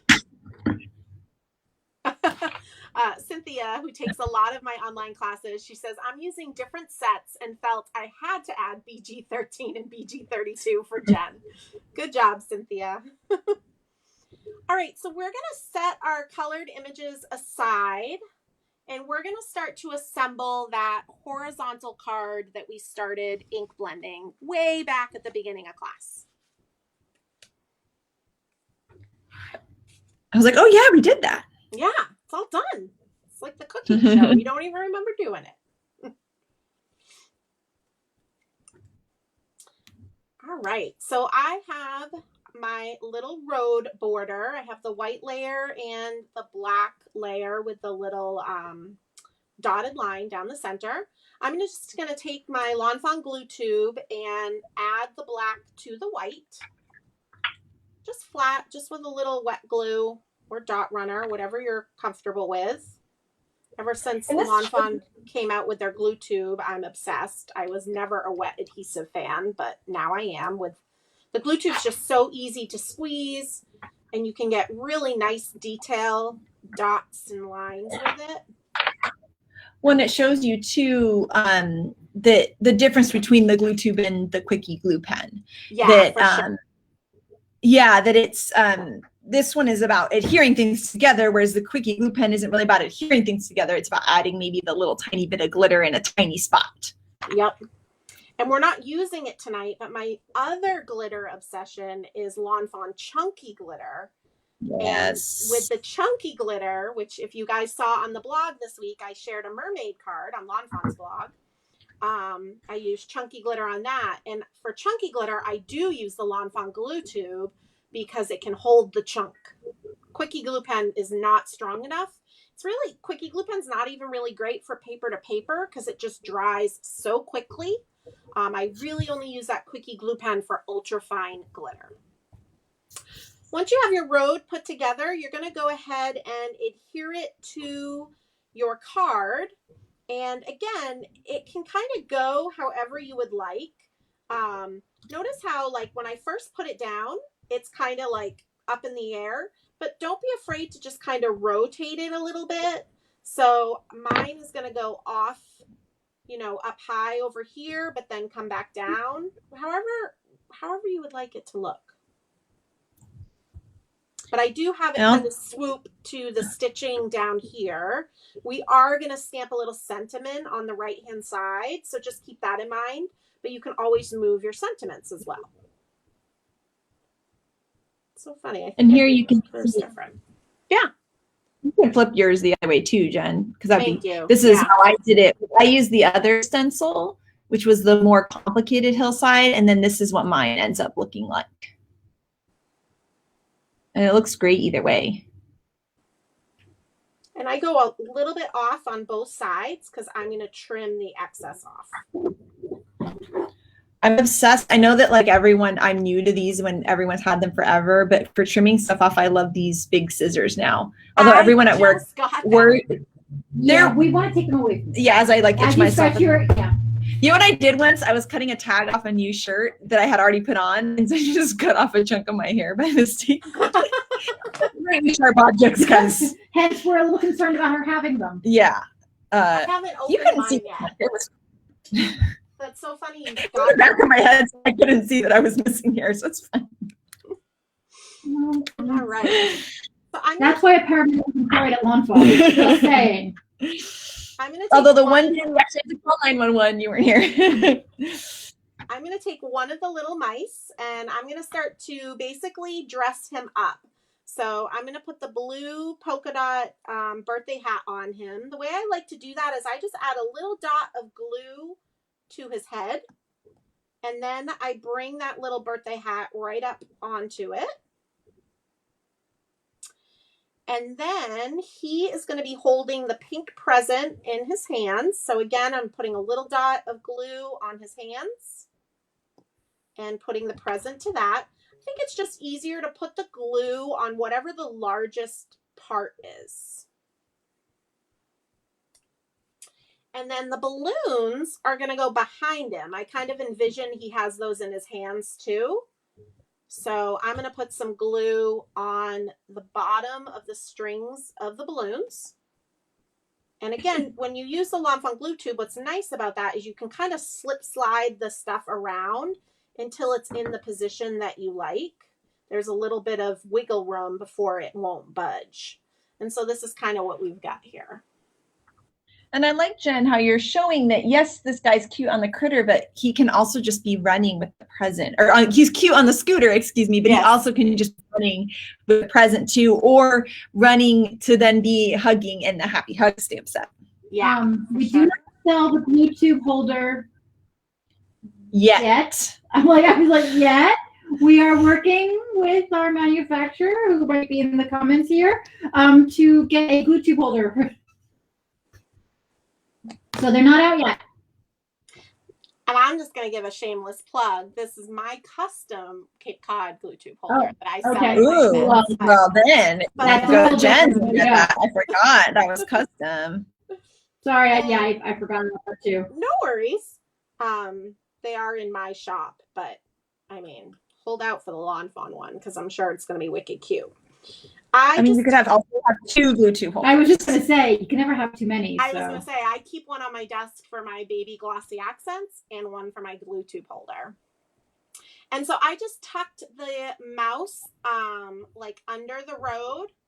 If your glue has already dried and you can't do that, you can always fake it. Just trim his foot off and set him there and he'll look like he's under the road. We're getting a lot of don't run with scissors comments. Oh, but come back there. Hi, Vanessa. Oh, hi, Vanessa. Butterfly Reflections, Vanessa? Yes, Butterfly Reflections. Vanessa's in there. Speaking of wonderful local stores. Yep. Someone's telling me not to run with the scissors. I put them down. Although someone did ask what they are. They're the Tim Holtz tonic. Okay, scissors. I tag them. Yeah, well, Shari also said you're dangerous with scissors. Shari chimed in. Yeah, it's problematic, guys. Vanessa lives up in my home state of New Hampshire. Yeah, cold. Sorry. I know. Honestly, winters in New Hampshire are almost always 10 degrees colder than Cape Cod. I just added the little bunny, the little birthday hat, the pink one, to one of the bunnies.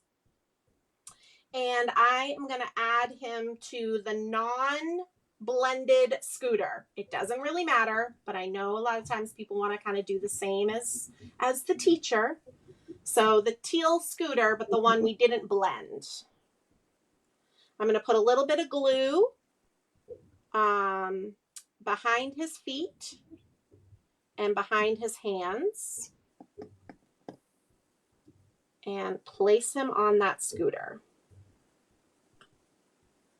And we'll set him aside and then we'll do the fox. So with the fox, I'm going to put a little, the little green party hat on him.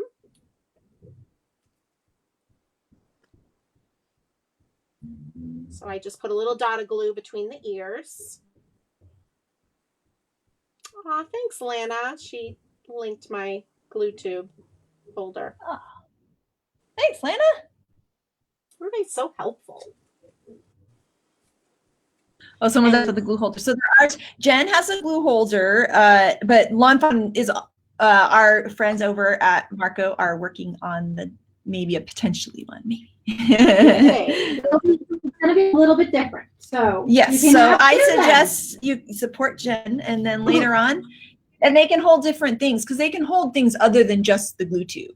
Yep, they can hold stickles, baby glossy accents, all kinds of stuff. Like if Shari you loves all your Christmas cards and you want to put like red stickles on the reindeer nose, having a glue tube holder for it makes it so much easier. So I just added the fox to the pink scooter.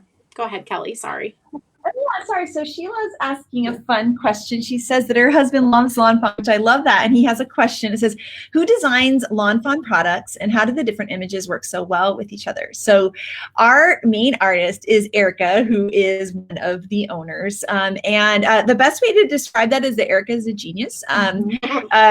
She remembers and thinks of everything. So when we design anything, we're always thinking about how it worked with something previously, because I don't like the idea of just thinking like, oh, well, I have these new stamps and I don't use these old stamps anymore. No, we like to bring them back and we'll think of a stamp set for 4 years ago and make something new work with it. So we're always thinking about the sizes of things and what might mix and match together. We do sometimes work with other artists, but then we'll use that art and we'll convert it into our lawnfawn style so that once again, everything mixes and matches together. So, and that once again is Erica's genius. She's just so amazing at being able to think at how is the stamp set not only going to work with every other stamp that we've had, but also with the interactive dies and with everything else. So we're always trying to think about and get creative with our stamp sets so that you can mix and match them with something you bought even 5 years ago. All right, now that I have my bunny and my fox all set up on their scooters, I'm not going to put them on the cards yet because they are popped up. And I want to get my sentiments stamped so that I won't have popped up images, so that it's not tricky to stamp that. I'm just going to use an acrylic block, but you guys can totally use your Misty or whatever way you want to stamp. So Scootin' by to say is going to go up at the top. And one thing I love about lawnfawn sentiments is the clear stamp is cut into a rectangle, so that if you're trying to line two of the sentiment pieces together, it's really easy because you just line up the two ends of the rectangle and it makes it really nice and easy to get a continuous line. And then I just go straight down on it with an acrylic block, which this is a lawnfawn one that has the grid already etched into it. So I just went right down on a line because that will show me if I am straight. And then I'm going to stamp that Scootin' by to say in the upper corner. Almost into the balloons, basically. Just with black ink.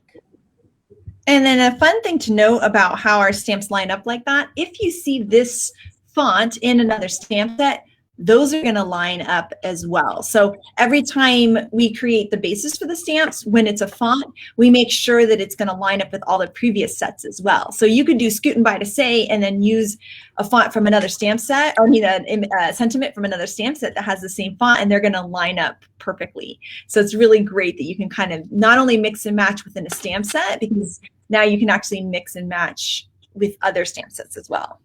And that also works with lawnfawn's ABCs, like the alphabet stamps. They're all cut into individual little rectangles, which make it so easy to line them up and create your own words. And so in the bottom, in this little curve, I'm going to stamp "Have a happy day," which is all one stamp. So I didn't have to line it up.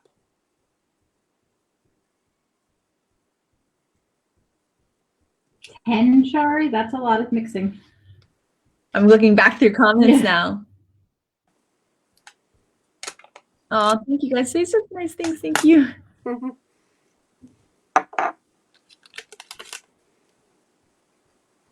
I love how someone makes it their mission to mix as many as possible. That's awesome. That's when Shari said she's done 10. I'm like, that's a lot. And now I'm going to put some pop dots behind my bunny and my fox and add them to my card. So for the sentiments, when they're kind of, I know what you're talking about, they're kind of sticking to the fingers. The best way to do it is how Jen showed it, how she was lining them up on your surface, because then you can kind of push them together on the surface and then use your block to go down and pick them up that way. When I try to put them directly onto my block, they get stuck to my fingers and I find it difficult. I'll show that and then again. someone's asking, oh, go ahead. We'll show it again soon. I'll just show that again. So I put down Scootin', and then by to say. And so I have it just on my table, and I kind of just start to bring them together. Once they've touched each other, they kind of stay together. I'm just gently touching them with my fingers, and then they're together, and I go straight down on my acrylic block, and I'm using that center grid line on the lawnfawn block, and I put that right at the base of the rectangles, and then I just bring it up, and now you guys can see it's all nice and together and ready to go. Go ahead, Kelly. Yes, and then someone was asking what to do if your clear stamps aren't sticky anymore. Well, I always find that that's a good sign, because that means it's a well-loved stamp set. And the reason that that happens is we have oil and dirt on our fingers, which is gross to think about, but it's true, and it gets onto the stamps. And eventually, you may not feel that they're as clingy. Well, all you need to do is run them under just warm water under the sink, any water, and just let them dry, and that'll work. If they happen to be very dirty, you could always use a little bit of like a mild dish soap, like a Dawn dish soap, and that'll take off anything. You just let them dry, just off to the side, and then they're going to be like as if you bought them the day before. It works perfectly, and it just gets rid of any of that dust or dirt or grime that might have gotten onto the stamp. So just give them a little bath, and they'll be happy stamps again. Well, I have cleaned some Kelly stamps that were like really old. I mean, like, we didn't think they were savable, and I gave them a little bath. I actually let them soak in a small bowl with just a little bit of Dawn water, and I let them soak for probably about an hour. Came back, rinsed them, and they're like new again. And those were 11-year-old stamps. Yeah, they were her original. It was an original alphabet, so there was a lot of little alphabet letters there, and they actually came back to life. I love that Shari calls it a stamp spa day. Yeah, and she says to use a bowl for the itty bitty so you don't lose them in your sink. Yeah. And then use a mesh strainer when you rinse them. Oh, that's a good idea. I used to have to do the alphabet. That's like a good idea. Yeah. Mesh strainers. Yeah. And then someone's asking if you can wash the stamp chamois. You can. I actually will, if it gets very, very dirty, normally I just use plain water and rinse, just wring out the ink. If it gets very, very dirty, because I still use my original stamp chamois, I'll actually put a little bit of that same mild dish soap and then just do it under the sink and get it soapy and then rinse it out really well. You really want to make sure the soap gets out of there. So I rinse it out really well. And then, sorry. other thing, you can technically put it through the washing machine. We've done it. They work fine. The reason I don't recommend it is I don't recommend putting it in with anything that you love because ink will come off of it. So if you're going to wash it by itself or with old rags you don't care about, it's okay. But I wouldn't wash it with like your favorite sweater because that would be a problem. And honestly, I find it easier. Like I don't need more laundry to do. So I just do it under the sink. And that's what we use to clean our stamps as we're stamping with them is the lawnfawn stamp chamois. And you can see mine is very well loved. So I'm going to just use a little black glaze pen on the wheels of the scooter. This is just a little something something, but definitely you don't need to do it. I just kind of like to do it. Again, the black glaze pen isn't a really expensive supply, but it's really just a nice little touch. I also like to use it on animals' noses if they have a black nose, kind of like a dog or a bear or something like that.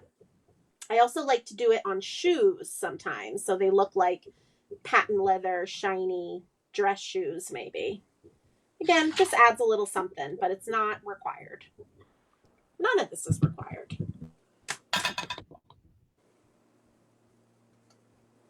can kind of see that shine. Oh, that's pretty. Yeah, just something different. And then this is going to get popped up onto the plaid paper. I'm not going to do mine just yet because I want that black glaze pen to really dry. I don't want to smear it. So I'll do that in a little bit. But we are going to move on to our next card. So give me some hearts and thumbs up if you guys are ready. And as we start talking about that card, I'm just going to answer a couple questions. Someone said they've done the chamois and the washer with a bunch of rags, and that worked well. And then someone has a very good tip to use some baby powder at their desk and put it on their hands. If their hands are a little too sticky, it kind of helps. It's like being a gymnast, right? And so people are really enjoying those tips so that there's stamps that aren't sticky anymore. It can be frustrating to use. It's a great way to be able to use them. And it's a black glaze pen. It's also by Sakura, which is who makes the Quickie glue pen. And I do have it listed on the supply list for you guys, so don't feel like you have to memorize it. It's on that handout for you. All right. So we are going to start the second card. For this one, it's a vertical slimline card, which I think is just so fun to kind of create your scene going up the card. We're going to start again by stenciling and doing some ink blending. So I'm going to take out my white stitched rectangle and my hillsides, which I cut out of the Pesto Spiffy Speckles Lawnfawn pattern paper. Spiffy Speckles and Watercolor Wishes are lawnfawn pattern papers that don't go away. They're really good foundation papers to have because they make really great just bases of things. They're great to use for scene building. They're great to use as layers. The Spiffy Speckles has a dark side, like a solid colored side with the little speckles on it, and then also a white side with colored speckles. So if you don't like to do your own inking or your own splattering, or maybe you're just not in the mood, that's a great paper to have. And if you love Watercolor Wishes, you might be very happy in June. Yes, you will. I told you that Kelly tells secrets during these things. And if you happen to like the newspaper, send lots of emails that you want us to keep it. Because I want to keep it. Oh, Spiffy Speckles? No, the new paper. Okay. I'll tell all my people that take classes to email. Done. Yeah. But yes, because I want to keep it. I love it. All right, so I am just kind of putting my hillsides in place, and I just wanted to show you guys on the handout. Sorry, I'm just looking for the page. Here it is. So on the handout, I gave you guys I always give the thicknesses of whatever the border is we're cutting. And then I show you that when you're using your die, just make sure you use it at the very tippy top of whatever chunk of that paper is. And then I showed you how I just used my slimline stitched rectangle again to cut the edges off and to give it that nice stitching on the bottom. So it's pretty quick because I was able to do all three at once. So I'm just laying those down on top of each other, layering them so I know where my grass is going to go, right? So I'm going to get kind of, and I'll just show you guys the sample. The grass is just about 1/4 of an inch-ish up from the stitched hillside. But again, you can do whatever you would like. So I'm just going to kind of put my stencil in place, get those magnets there so it won't move. And then I'm just going to move these stitched hillsides out of the way. I just wanted those to know for the height of my grass. And I'm going to turn my Wendy Vecchi station again. And again, I'm using that freshly cut grass ink from Lawn Fawn. You could use any water-based dye ink, or if you wanted it to be more opaque, you could use an oxide as well. And I'm going to go ahead and just add some grass.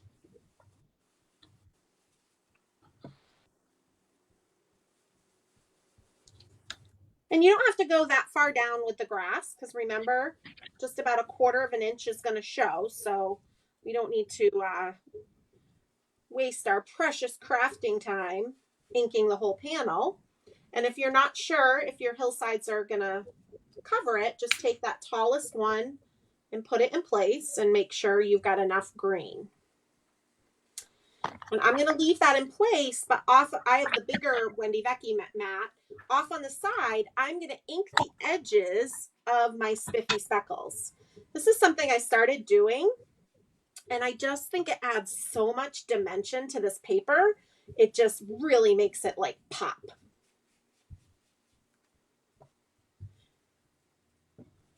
And when I mentioned, actually, I don't know if I mentioned that in this class or if it was from the video I filmed earlier today, but ink blending on a smooth surface is a really nice thing to do because you don't have any drag bringing the ink in.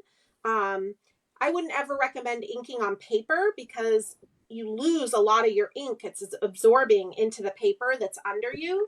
So some sort of non-porous, slick surface is the best. So even just this Wendy Vecchi mat is nice if you don't have a glass mat or something like that.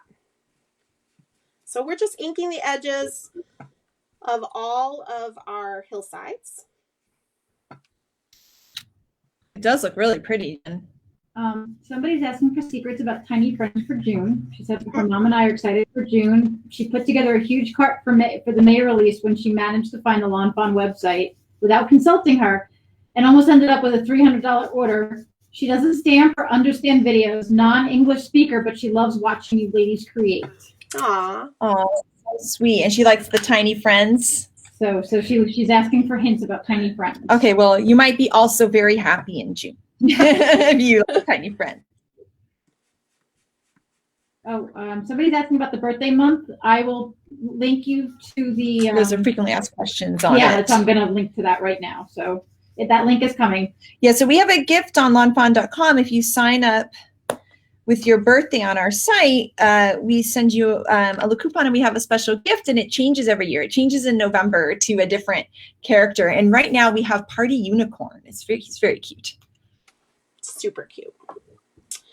I felt like I was going to say something. Oh, I just wanted to mention the stitched hillsides we also used in the last Create With Us class. So I'm going to try really hard bringing back supplies that we used in previous Create With Us's. So if you're really, purchasing the supplies that we used, you'll see other uses for those supplies. So, and I do that with my online classes too.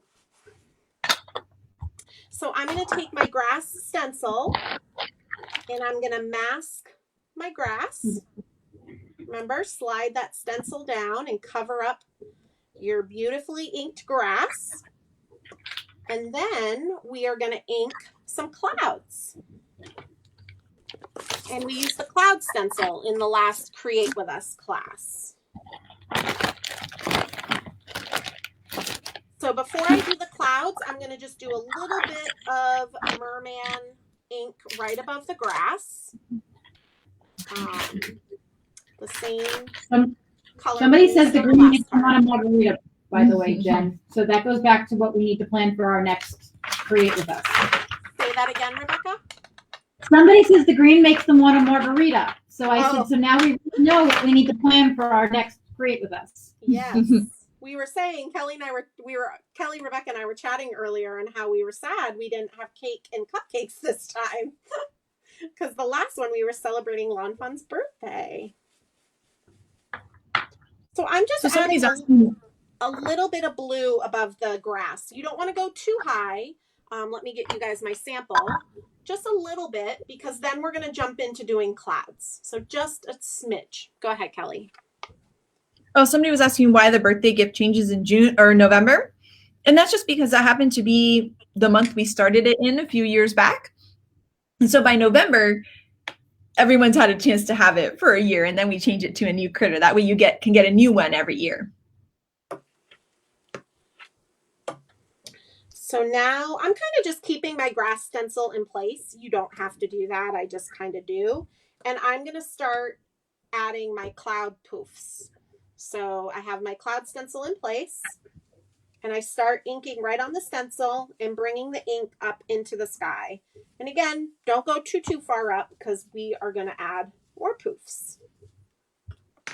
What I love about this Lawnfawn cloud stencil is you can just turn it, move it up, and you have different poofs. And then, like somebody I think mentioned in the last Create With Us, or maybe one of my online classes, you can also flip your stencil over and have 4 more different poofs. And poofs is a technical term. And there is a slimline cloud stencil if you want to make it in a landscape style, since this one isn't long enough. So if you ever wanted to do a landscape style of cloud, that works really well. Yes. And Jen, is there a reason you're starting from the bottom, or does any way work? Is that a for real question? No, I mean, it's just a question I thought people might have, because I was like, oh, I usually start from the top and you're starting from the bottom. And I thought, oh, maybe there's a fun tip. I don't really have a tip. I guess it's just a personal preference on how you want it to look. And my thought process is the tops of the clouds are where the sun is hitting. So it should be the brightest and not blue. It should be that white. So I'm having where they're overlapping, that's the shadow. And so that's where they're going. Okay, I like that. Does that make sense? Did I explain it okay? Yeah. Okay. Yeah. I thought you were asking me a trick question. No, I was asking out of curiosity. I always go the other direction. I mean, not for any reason. I never even thought about it till today. I don't think I really even thought about why I'm going this way. The good thing is that any way it works. Yeah, I have to go top to bottom because I'm too dark. Like I go too far. Oh, yeah. So if you're heavy-handed, it might be a good thing to do top to bottom. My whole thing would be blue before I added my next cloud. Rebecca uses the entire ink pad for one card. Well, I can totally see that for some reason. So this time I only went 3 up. Looking at the sample I did for class, I went 1, 2, 3, 4 up. So there's no right or wrong way. And then I think I did 1, 2, 3, 4. I did 5. So anything's gonna look good. Super cute. Clouds are clouds, right? They are not man-made, so there's no right or wrong. And Shari goes top to bottom because she said she can see the poof she's already done. So we all have different techniques. Once again, I always do things differently than the world. It's all. Well, no, I think it's good to see different ways to do it because I don't think I would have heard that. It's nice to see how and somebody might prefer that way. You know, it's nice to try something new. Kind of like we're talking about the coloring. You might have one way you color, but you try to color like someone else and you learn something new. For sure.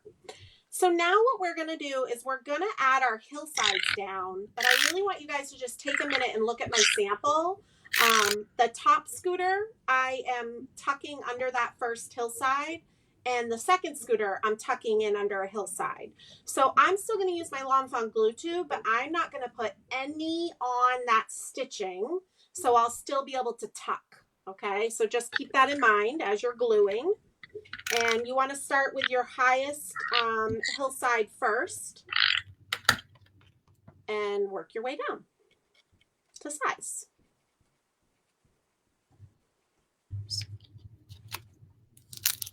I use tape runner. Now I wish I would have used glue tube because I put it on crooked. It would have been yeah. able to. Totally use dot runner now if you wanted. That would make it easier to lift up. With the glue tube, what's kind of nice is when you put it down, you can shift it some. With the tape runner, then you've got to peel the whole thing up. Yeah. I've just gotten so out of habit of using the dot runner, and you know how much I used to love the dot runner. I know, I kind of go back and forth. It really depends on which one happens to be closest to my hand on my messy desk. I totally understand that. Oh, someone says you can use the cloud stencil as a bush or hedges, which I think sounds really cute. Ooh, super cute. How is poofs spelled?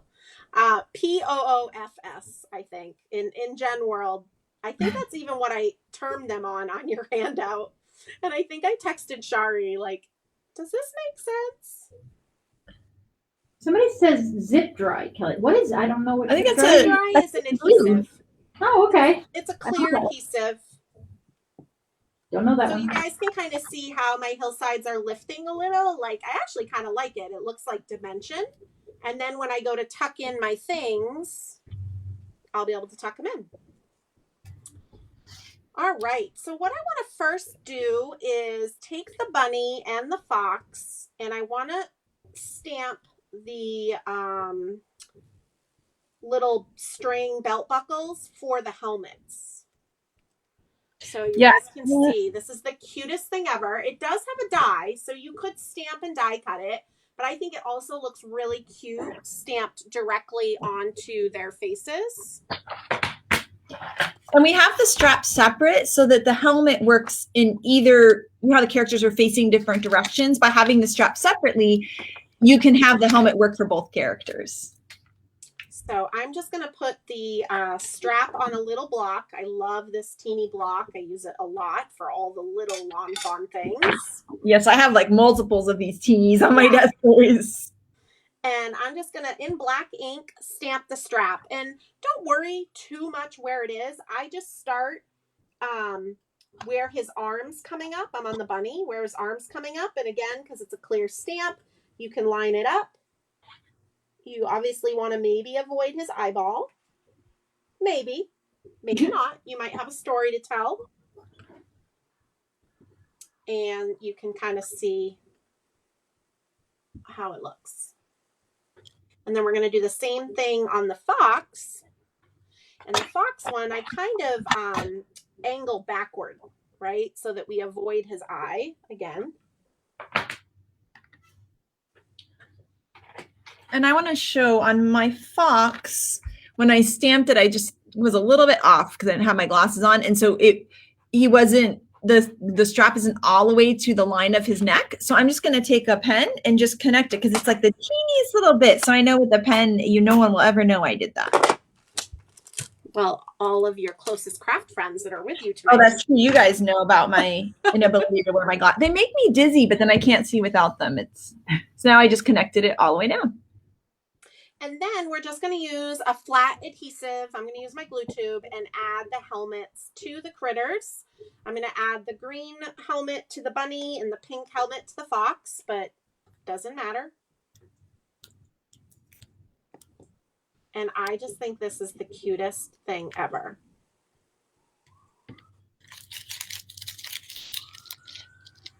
Safety first for critters.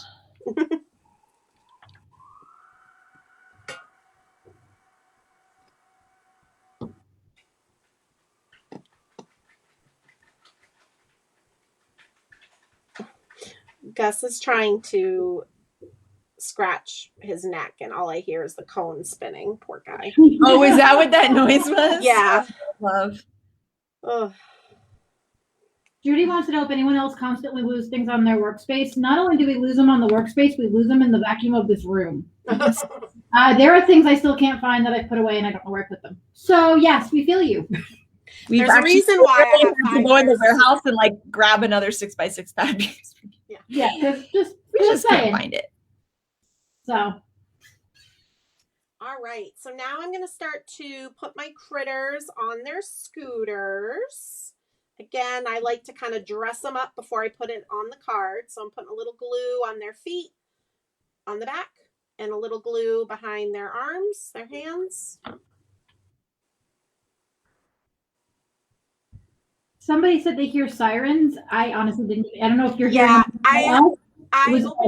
I opened my slider again, you guys. I'm so sorry, but I was roasting. Okay, I wasn't sure if it was us because we're next to the firehouse. Yeah, we're next to the fire station. So I wasn't sure if it was us. I was like, we're next to a firehouse, so it could be either. I apologize. I'll put my fan on next time. I'm not used to this nice weather that we've been having. Even Miles sleeps through the fire trucks now. That's so funny. Because they come by so often. And we're also going to add the little mouse to his little scooter, too. He is not safe. No. He actually could wear the helmet. I think he could, like, it'd be cute. It would look too big. really cute, actually. Yeah. He has invisible helmet mouse technology. He's breaking the rules. All right, so on the card, again, I just wanted to kind of explain. It's tricky to see on the screen, but I actually put a little bit of, I'm going to actually put a little bit of black glaze pen on their tires and make sure that that dries. But what I did is I put glue tube under the tires, but I put pop dots under the bunny. So it kind of angles him. Again, just another fun thing you can do to make the dimension look a little different. And because the hillsides were flat and I wanted them tucked under the hillsides. So again, little glue tube under the tires, pop dots under the main part of the bunny. Same thing with the fox. And then the mouse is completely popped up because he's not under a hillside. But I'm going to quickly add a little bit of black glaze pen to my tires. If you don't have a black glaze pen, you could also just use a black marker. It might make it look a little different than maybe what your stamp ink looks like. Or you don't have to do anything at all. And I'm not even making sure that I fill the tire in completely. It's still going to look cute no matter what. Someone wants to know what a pop dot is. So that another word for that is foam square or foam tape, people say, but it's essentially adhesive that has a little bit of dimension to it, and it will make all the difference on your cards because when you pop things, it just makes it different than like a Hallmark card, you know? It makes it really special and dimensional. And so what these do is they have little sticky on the back, and then they have a peel off, just like a sticker back on there, and you could put it on behind any stamped image and then attach it on there with some nice dimension to it. People have lots of different names for them, like pop dot, foam square, dimensional adhesive, foam tape, but they're all kind of the same thing. If your black glaze pen isn't working, I've noticed sometimes after a while, if it's been sitting, it kind of gets like a crust on the tip of the pen. You can kind of see on this scrap of cardstock, I had scribbled it out. So I take my pen and really kind of roll it on its side and kind of rub that like crust off, and then it usually will get going again. I do not use my black glaze pen every month, and I've personally never had one clog up on me. Let's see if my glaze is dry. It also does not take long for it to dry, which is really nice. I'm laughing because I think my glazed roll pen is so old that. Oh, is it really not working? Because I have. Well, Kelly's glazed roll pen. I mean, this is like. I think it's from before I worked here. Yeah, it's like 10 years old. So that's probably my problem. So again, on this little bunny, I am just adding foam squares or pop dots to the upper half of him. Just like this. And then I'm going to put lawnfawn glue tube behind the tires. I want to get my peeling of my backings peeled off of the foam squares. Oh, that's a good tip for the glaze pen and for the white ones too, is to put them upside down. So you can put them in a cup or something, and that seems to help. Oh, good tip. Warm water too. I've heard put them in warm water. Oh, warm water. It warms oh, up. That's a good idea. Maybe that'll work on my 10-year-old. I don't think that's going to work on your 10-year-old one. So now I'm just sliding, lifting up my hillside and sliding those tires underneath, kind of getting them wherever I want them to be. We are still going to be stamping a sentiment, but it's so far up that I don't mind having my critters on here. So I did think about that, but they're not as close as with like that last card that we did. And again, on the fox, I'm going to put pop dots near the top, but then glue tube on the tires.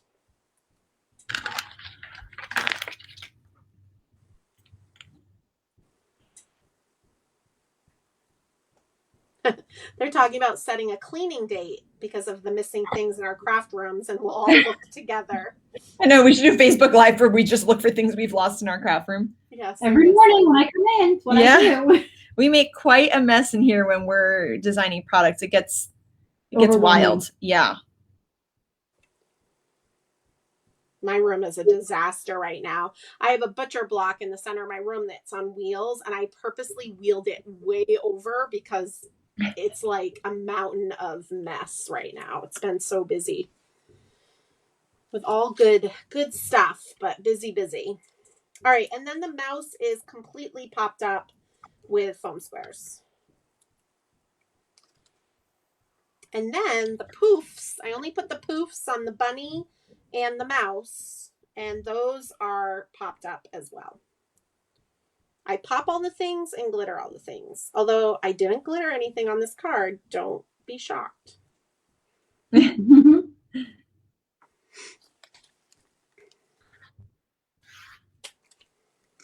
And these squares are really nice to just cut in half, and then they'll fit behind the poofs. Go ahead, Kelly. I was saying the same exact thing. Oh, that's so funny. Since we have people new to foam squares. Yeah. It's nice. These foam squares by Scrapbook Adhesives are really nice. The backing is not hard to peel off. You don't have to spend 5 hours trying to get the backing off. Which they're by far my favorite. And they're the best ones to use with the reveal wheel. So it's a good time to have them if you're going to have the reveal wheel too. All right. So now we are going to stamp our sentiment. I don't think I used a Misty, but I have a feeling that's going to panic some of you. So you're, again, way more, more welcome to. I've been stamping for so long that I used wood-mounted stamps for so long that with sentiments especially, it's just easier for me and faster to just put it on a block and stamp it. But I know that a lot of people are just really used to using a stamping platform or a Misty, and that's totally okay. So I just took Scootin by to say, but I'm going to actually stamp from the bottom up. So I'm going to stamp I Miss You first, because we want to make sure we have room. If we stamped Scootin by to say first, you might accidentally not have room. Now, if you're using a Misty, you can set it all up at once if you wanted. Everything but the wheelie part. But again, I just am kind of a old school stamper. So I'm the same way, Jen. And the grid, and the grid on the lawnfawn block actually really helps you like center it and figure out where you want something. And again, remember you guys, these are handmade cards, so it doesn't have to be perfect, and that's okay. No matter who gets this card from you, it is going to brighten their day, whether your sentiment is stamped perfectly or not. So once I stamped I Miss You, I'm going to now stamp Wheelie. Wheelie. with the little notch. Kelly. Yes. Maybe on a Halloween set, could I get a little wicked with a little notch? Because Ooh, wait, then I cute. could add them to all year round cards. Because in New England, That's if true. you have a wicked happy day, I would just saying, if Lawn Fawn really that could be fun. We are working on Halloween right now, so I bet we can put that in. You got it down, Rebecca? I got it down. Just saying, if Lawn Fawn really loved me. I don't know. We'll have to think about that. I just thought of it too when I was stamping it. So it's funny. Some people say that the Misty has really been a game changer for them because they didn't like trying to stamp things before. So that's amazing that you're using it. And then Jen and I are just like super old school, and we've got our block. I totally get that the Misty like opened up stamping to more people because it really did give you success, and I 100% get that. So I would never discourage anybody from using. Oh no, and for me, it just depends on what I'm doing. So like in this case, like I'm like, oh, it doesn't have to be perfect. It's got the wheelie in it. I'm just going to stamp with my blocks. But if I was like trying to stamp exactly on a line that was somewhere, like I've got poofy clouds there. Yeah. If I'm going to stamp exactly on a line of something, then I probably take out my.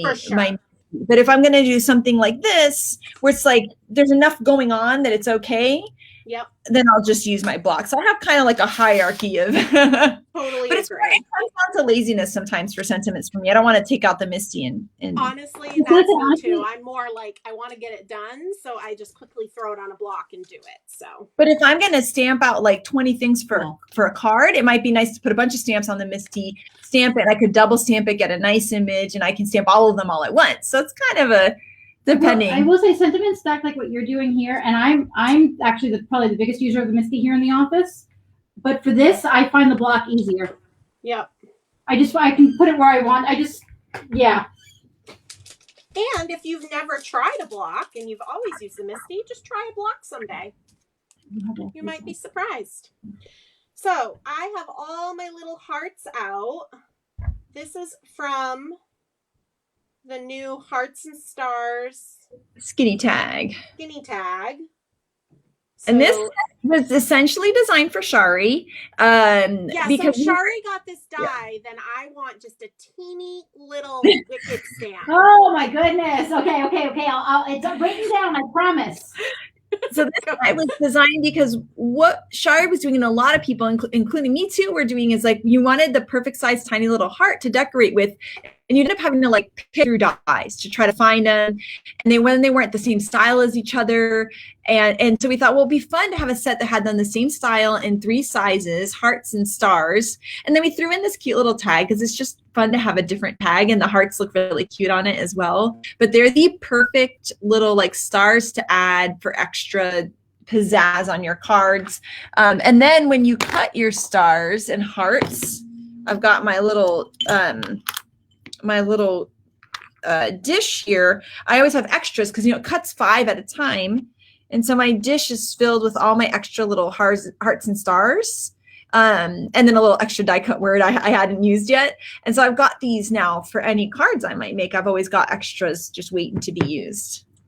Someone asked what I'm going to stamp on the inside of my card. And I actually very rarely put sentiments on the inside of my card. And honestly, that's just because I've gotten out of a habit of doing it, because most of my cards I'm photographing and putting them on a blog post to share with you guys. So it just makes it easier if there's nothing on the inside of the card. But you totally could have Scootin' by to say on the front, and on the inside, I really miss you. And that's wicked cute. And you know how the sentiments work for this for sure. I also just want to chime in. There are people chiming in the comments that they would like a wicked stamp too. And I didn't. Okay. We're writing it down. And I will say that Erica in particular likes a sentiment that goes from outside to inside. So you'll notice that we have a lot of phrases like scootin' by to say ... and then you can put happy birthday or I miss you or thinking of you or whatever it might be on the inside. So Erica actually designs it so they work nicely on the outside, but then she, like I said, she particularly is a fan of the inside outside thing. So they're always designed to work in both ways. I love that. So I'm just taking my little hearts. I cut this out of the shimmer cardstock from Lawn Fawn. I think it's the pastels pack, but it is listed on the handout. And I like to place if I'm doing sequins or hearts like this, I like to kind of place them first and figure out if that's the way I want them. You know, I can kind of change how they look, where they're positioned. And once I like the way they are, I will just pick them up, place a dot of glue on the background of the card, and place the heart back into it. And again, you could totally use tweezers for this. There's pickup tools, all kinds of different ones to use, whatever you're comfortable with. Again, I think kind of like stamping sentiments, I'm kind of lazy. I have a pickup tool or tweezers, and I just am faster just using my hands. But whatever makes it easier for you guys. And I tend to just put a little glue, and I place the heart or the sequin, I kind of do the same thing for both, onto the glue, and I just let it be. I don't press down, because then you are inevitable to get glue oozing out. But if you just leave it, gravity will take its course. The paper is going to fall into the glue, and as the glue dries, it'll be stuck. But if you press it, you're going to get glue oozing. Now, Lawn Fawn glue dries clear and is matte, so you won't see it horribly, but you will see a little bit. So I just try to kind of avoid that.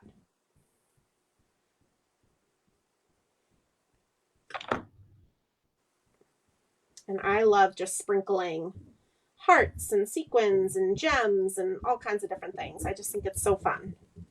And there's no right or wrong way of doing it. I tend to do odd numbers, but it doesn't matter.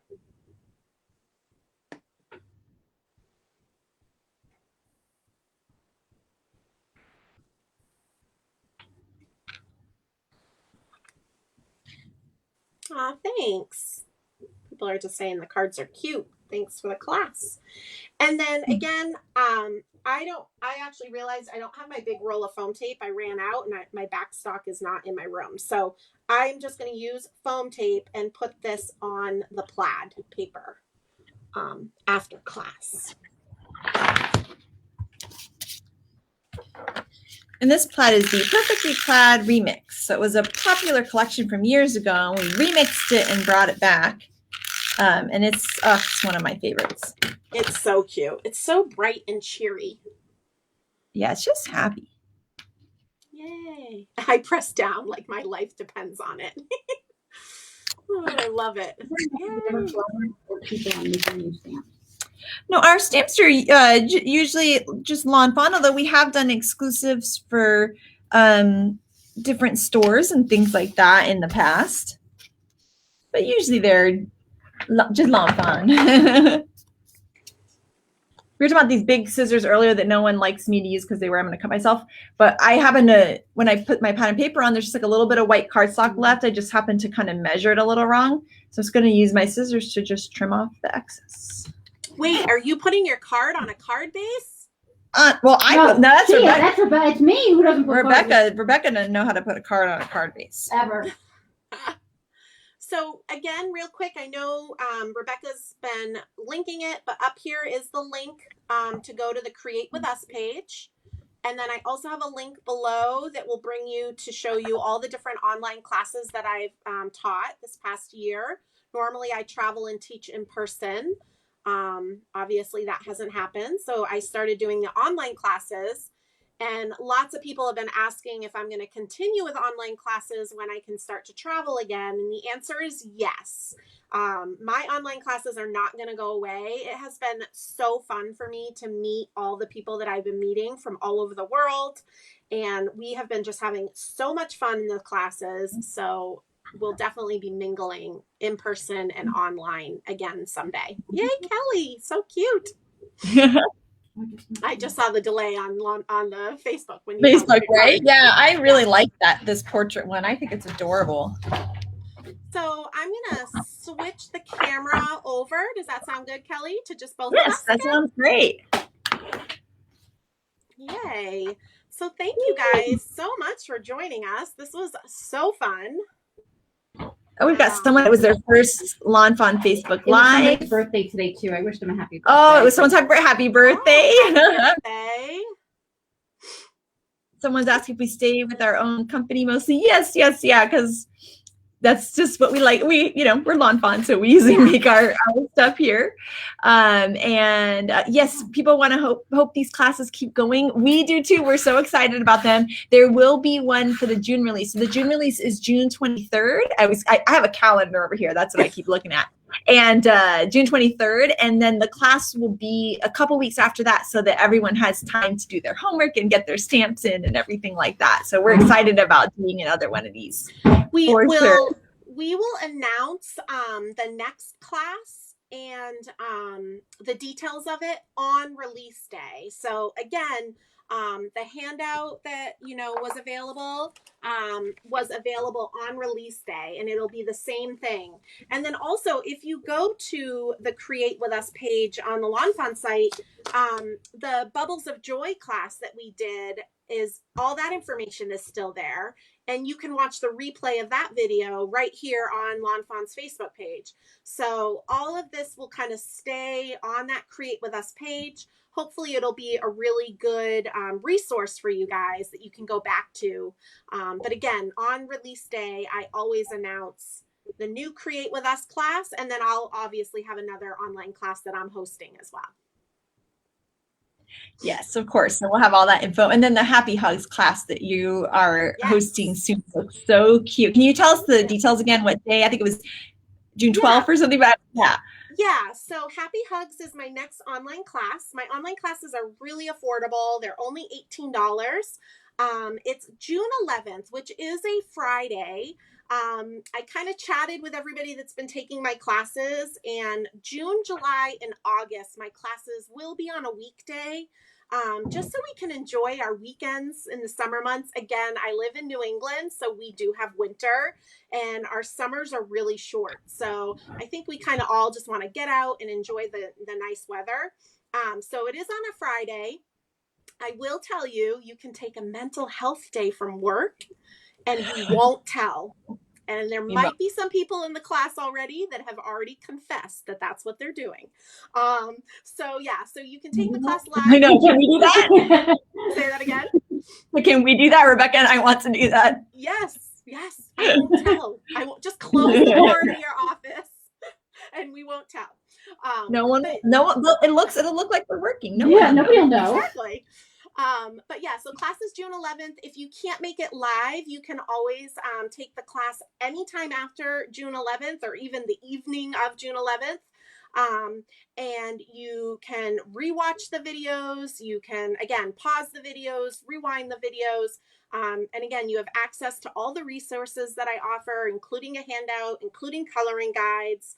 And honestly, a lot of people that maybe didn't know about my classes from the beginning have been going back and taking all the previous classes. So you'll definitely have to check them out. They're a ton of fun. Oh, good. Some people have their Happy Hug set and they're excited for the class. Renee, I wasn't going to tell on you. So it was me. I confessed I took the day. That's great. Oh my goodness. I'm so glad that you guys have had fun with the class. Do you have any other questions for us?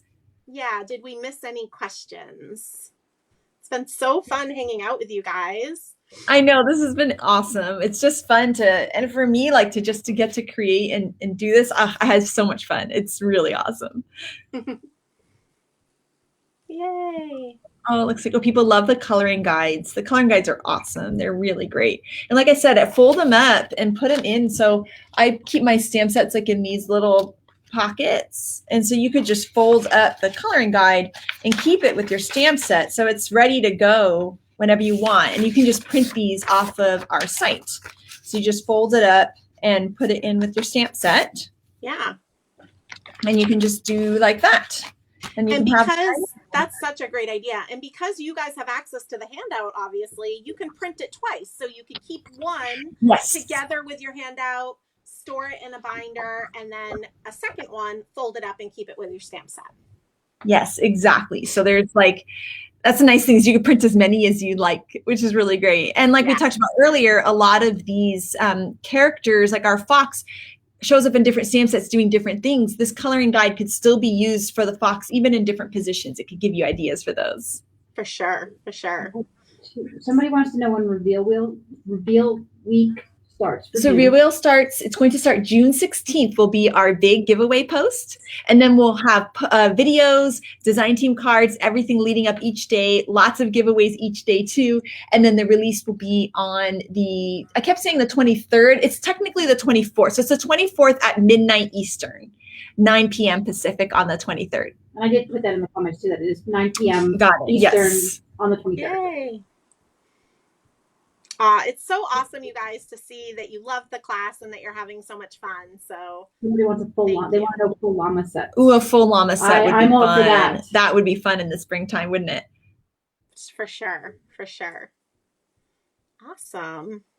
Awesome. Someone wants to know if we made these cards on a whim. Well, Jen designed these cards earlier so that she could do all these beautiful coloring guides and everything for us. But Jen is also very good at just designing on the fly too. So thanks.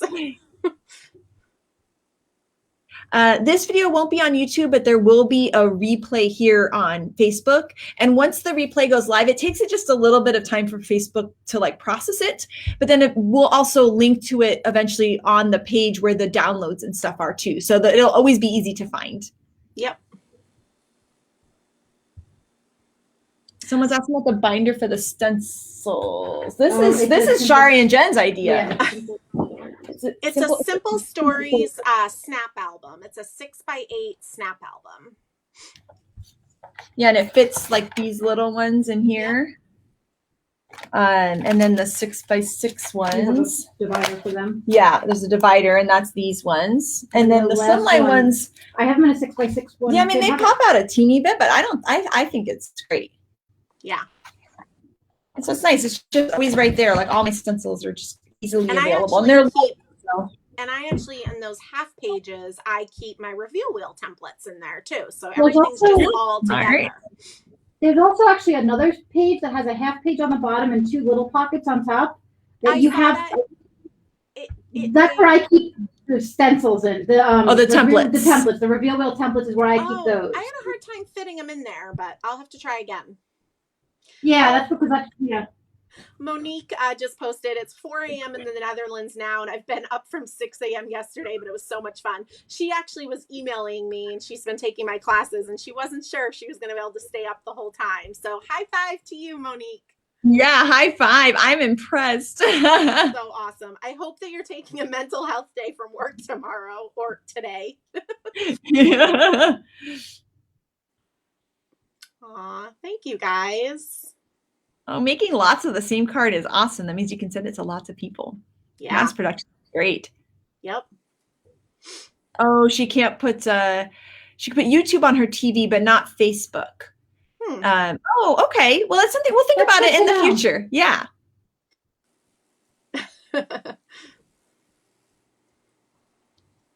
Awesome. All right. Well, I know it's getting late for our East Coast friends and very late for our international friends. Yeah. But we're so thrilled that you guys spent the time with us, that you created with us. It just makes us so happy, and I hope it brought you some joy today too. And we will be doing this again after the June release. So, look at the blog, look at our newsletter. We'll be posting more information about our next Create With Us class. And we're really excited about the June release. I hope you guys love it. And we'll start posting about that on June 16th, and we'll have some sneaks leading up to it beforehand. Yay. Thank you guys so much for joining us. We're going to sign off now. Thank you. Bye. Thank you, guys.